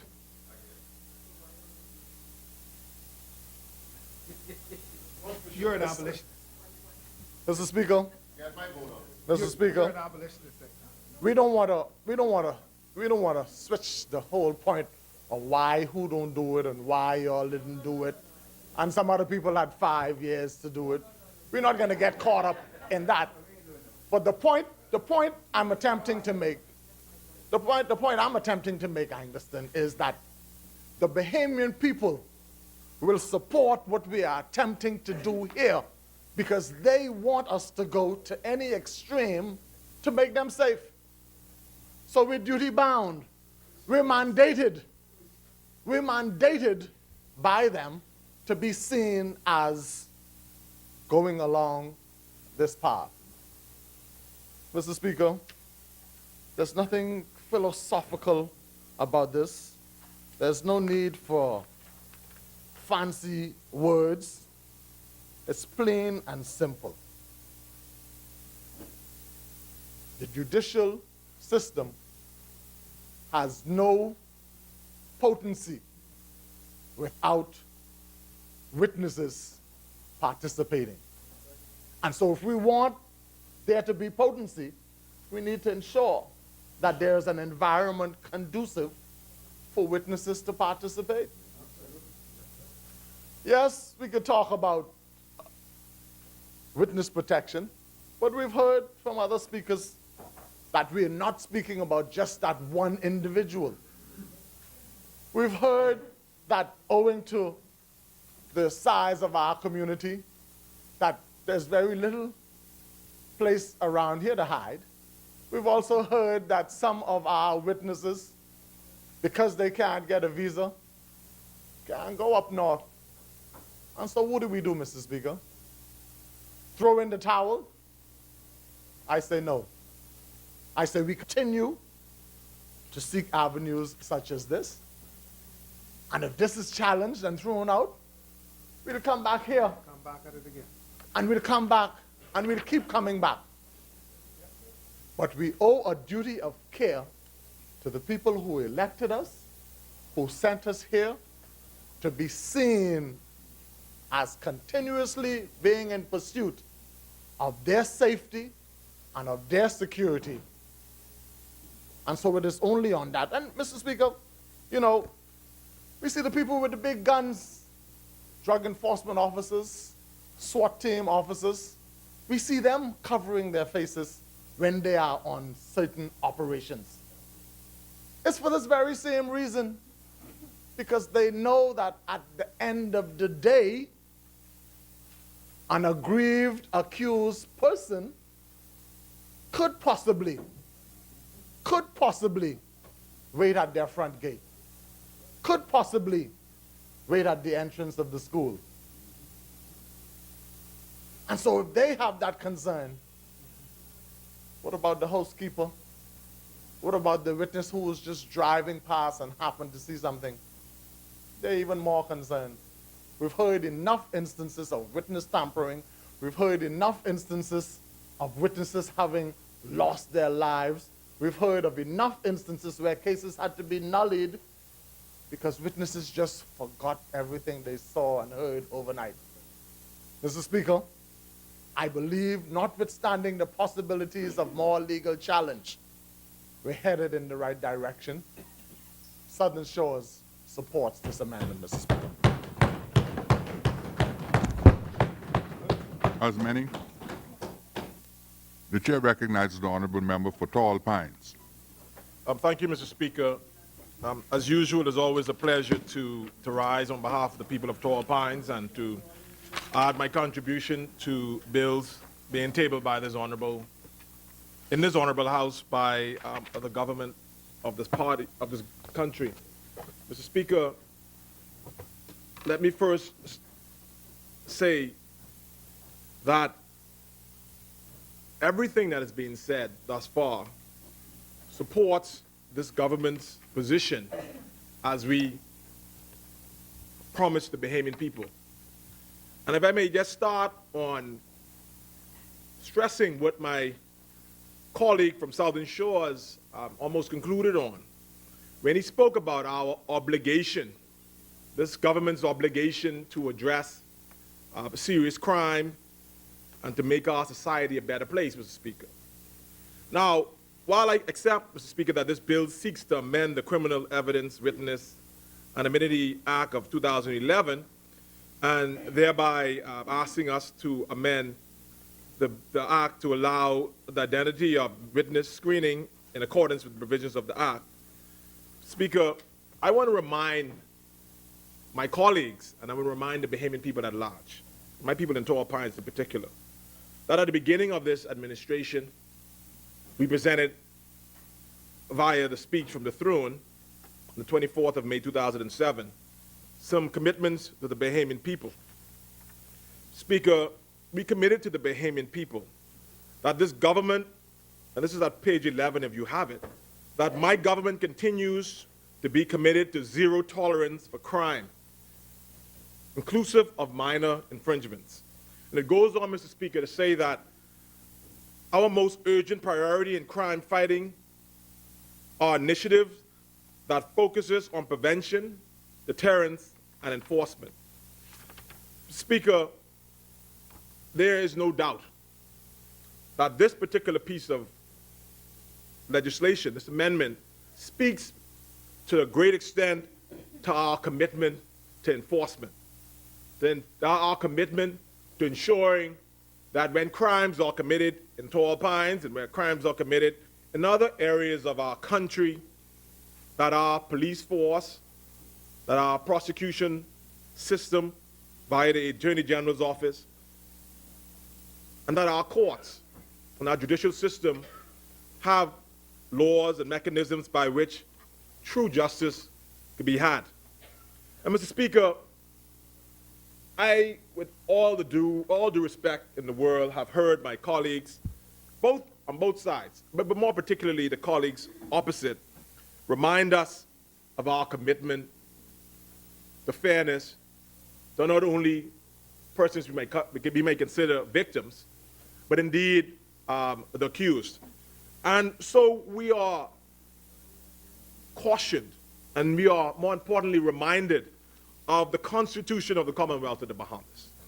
And Mr. Speaker, I just want to remind us that in Section 20, and the member for Carmichael also spoke to it at great length when he introduced this bill, this amendment.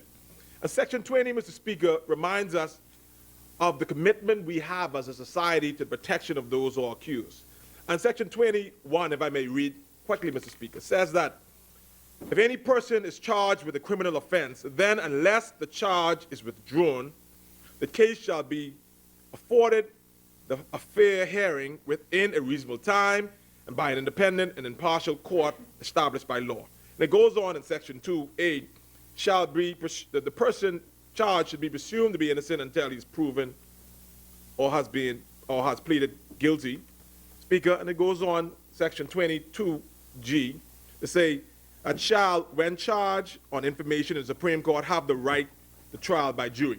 Now, Mr. Speaker, I think all of us understands the importance of the Constitution and the importance of every individual Bahamian's rights as it relates to crime. But I say that, Mr. Speaker, to remind us that we have to, as somebody rightfully mentioned, have the right balancing act. And Mr. Speaker, we have that having that right balancing act, have an appreciation for all in society, both the victim and both the accused. But today, our emphasis has to be, having regard, as mentioned, to a previous Court of Appeal case, to what the realities of the Bahamas is and what the realities of what our courts are finding to be the case as it relates to witnesses. Mr. Speaker, the law teacher, if you go on the internet, and my colleague from Central Grand Bahama mentioned it, there's a lot of research that you can find on this, but the law teacher states that an important constituent of the administration of justice is the witness. An important constituent of an important constituent of the administration of justice is the witness. And we know that there could be different witnesses. There could be the police witness, and there could be the ordinary witness in individuals. And yes, that witness has a very important obligation to the judicial system, because that witness obviously answers questions put to them by the lawyers and the judges. But they have an obligation, Mr. Speaker, not to give their opinion. And because they cannot give their opinion, having sworn an oath to tell the truth, that they have to actually stand and give the truth. And Mr. Speaker, that's very important to evidence, as we would know, in a criminal trial.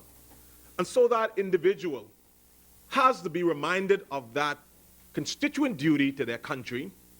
They have to be reminded of their responsibility to that case and bringing justice to that victim. And not only bringing justice to that victim, Mr. Speaker, bringing justice to their community, bringing justice to their country. And so that obligation to not give their opinion is important. But that obligation and not giving their opinion is also has to be taken into consideration the importance of them being able to be comfortable enough, being fearless enough, to be able to be in a position where they feel that have this important duty to society, that I must give that, and I must be in a position to walk out of this courtroom, back into my society, not to be concerned about the accused, having recognized the respect that he is granted in his Constitution. Now, Mr. Speaker, as an attorney, I've seen over the years, not only in criminal cases, as we are primarily addressing here, I've even seen in occasions, even in civil matters, Speaker, you know, somebody alluded to it. In civil matters, we put the witness on the stand and we say, can you give it to court, to your name and address? Now remember, and this was a banking matter. Mr. Speaker, the witness in a banking matter, a civil matter, wasn't even afraid to give her address because of the society we live in. Because she's representing a bank, and obviously she is giving evidence in support of the bank. And in some cases, in most cases, giving evidence that may be damning against the accused, or in a civil case, the person who the bank is bringing action against, the defendant. Even in those cases, Mr. Speaker, you have witnesses being afraid in civil matters. Speaker, I was just yesterday driving through Tall Pines, and there were some cars along the streets of Gladstone Road, of course, Aquinas, and several others. So we were attending to having those cars removed. I spoke to someone and I said, you know, this car was here for some time, you know. And the person said, I know who dropped the car there. And, you know, but I said, well, why can't you help us out so we can get them to move this car? The person said, are you crazy? Are you crazy? I'm not even talking about the offenses that this particular bill speaks to. And that is, you know, murder, rape, as the member for St. Anne's talked about, human trafficking, very serious offenses. Simple criminal matters.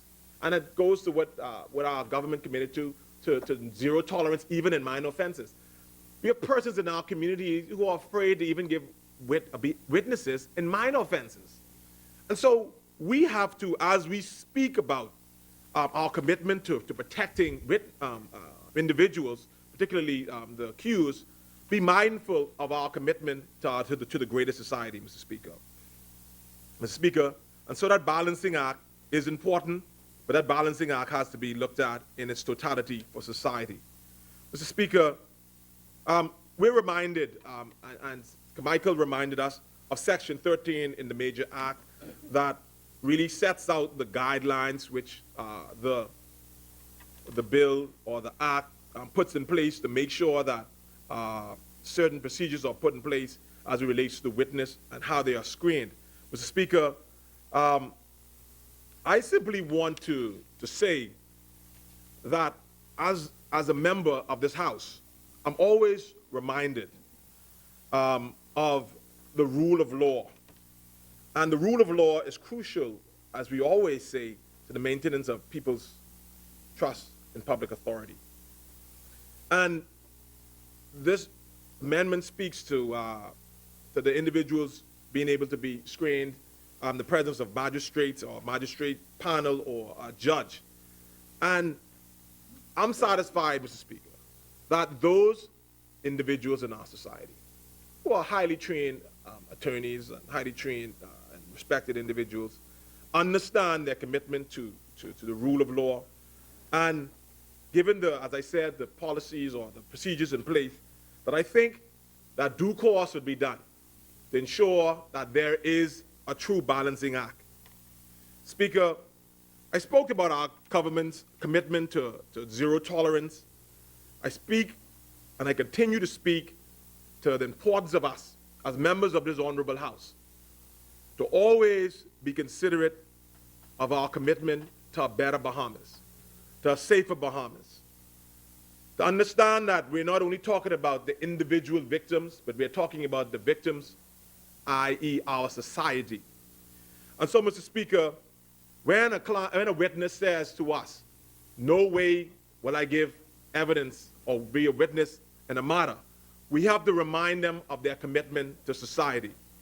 Mr. Speaker, I want to end on this note as I support this bill, that as we move forward in this country and we continue to introduce bills and legislation that revolutionize and modernize our legislature, our statutes, and our system, I want us to remember and encourage. I see the Law Reform Commission. I understand that there's a new commissioner being appointed, and that commissioner happened to be one of the judges in this Court of Appeal action that we keep referring to. That we have to remind and ensure that measures are put in place where where our judges are trained and supervised to the sensitivity and the responsibility of witnesses.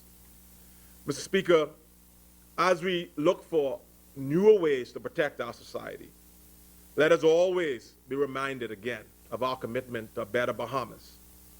There is no doubt, Mr. Speaker, that Torrey Pines supports any piece of legislation that helps our community become a safer community.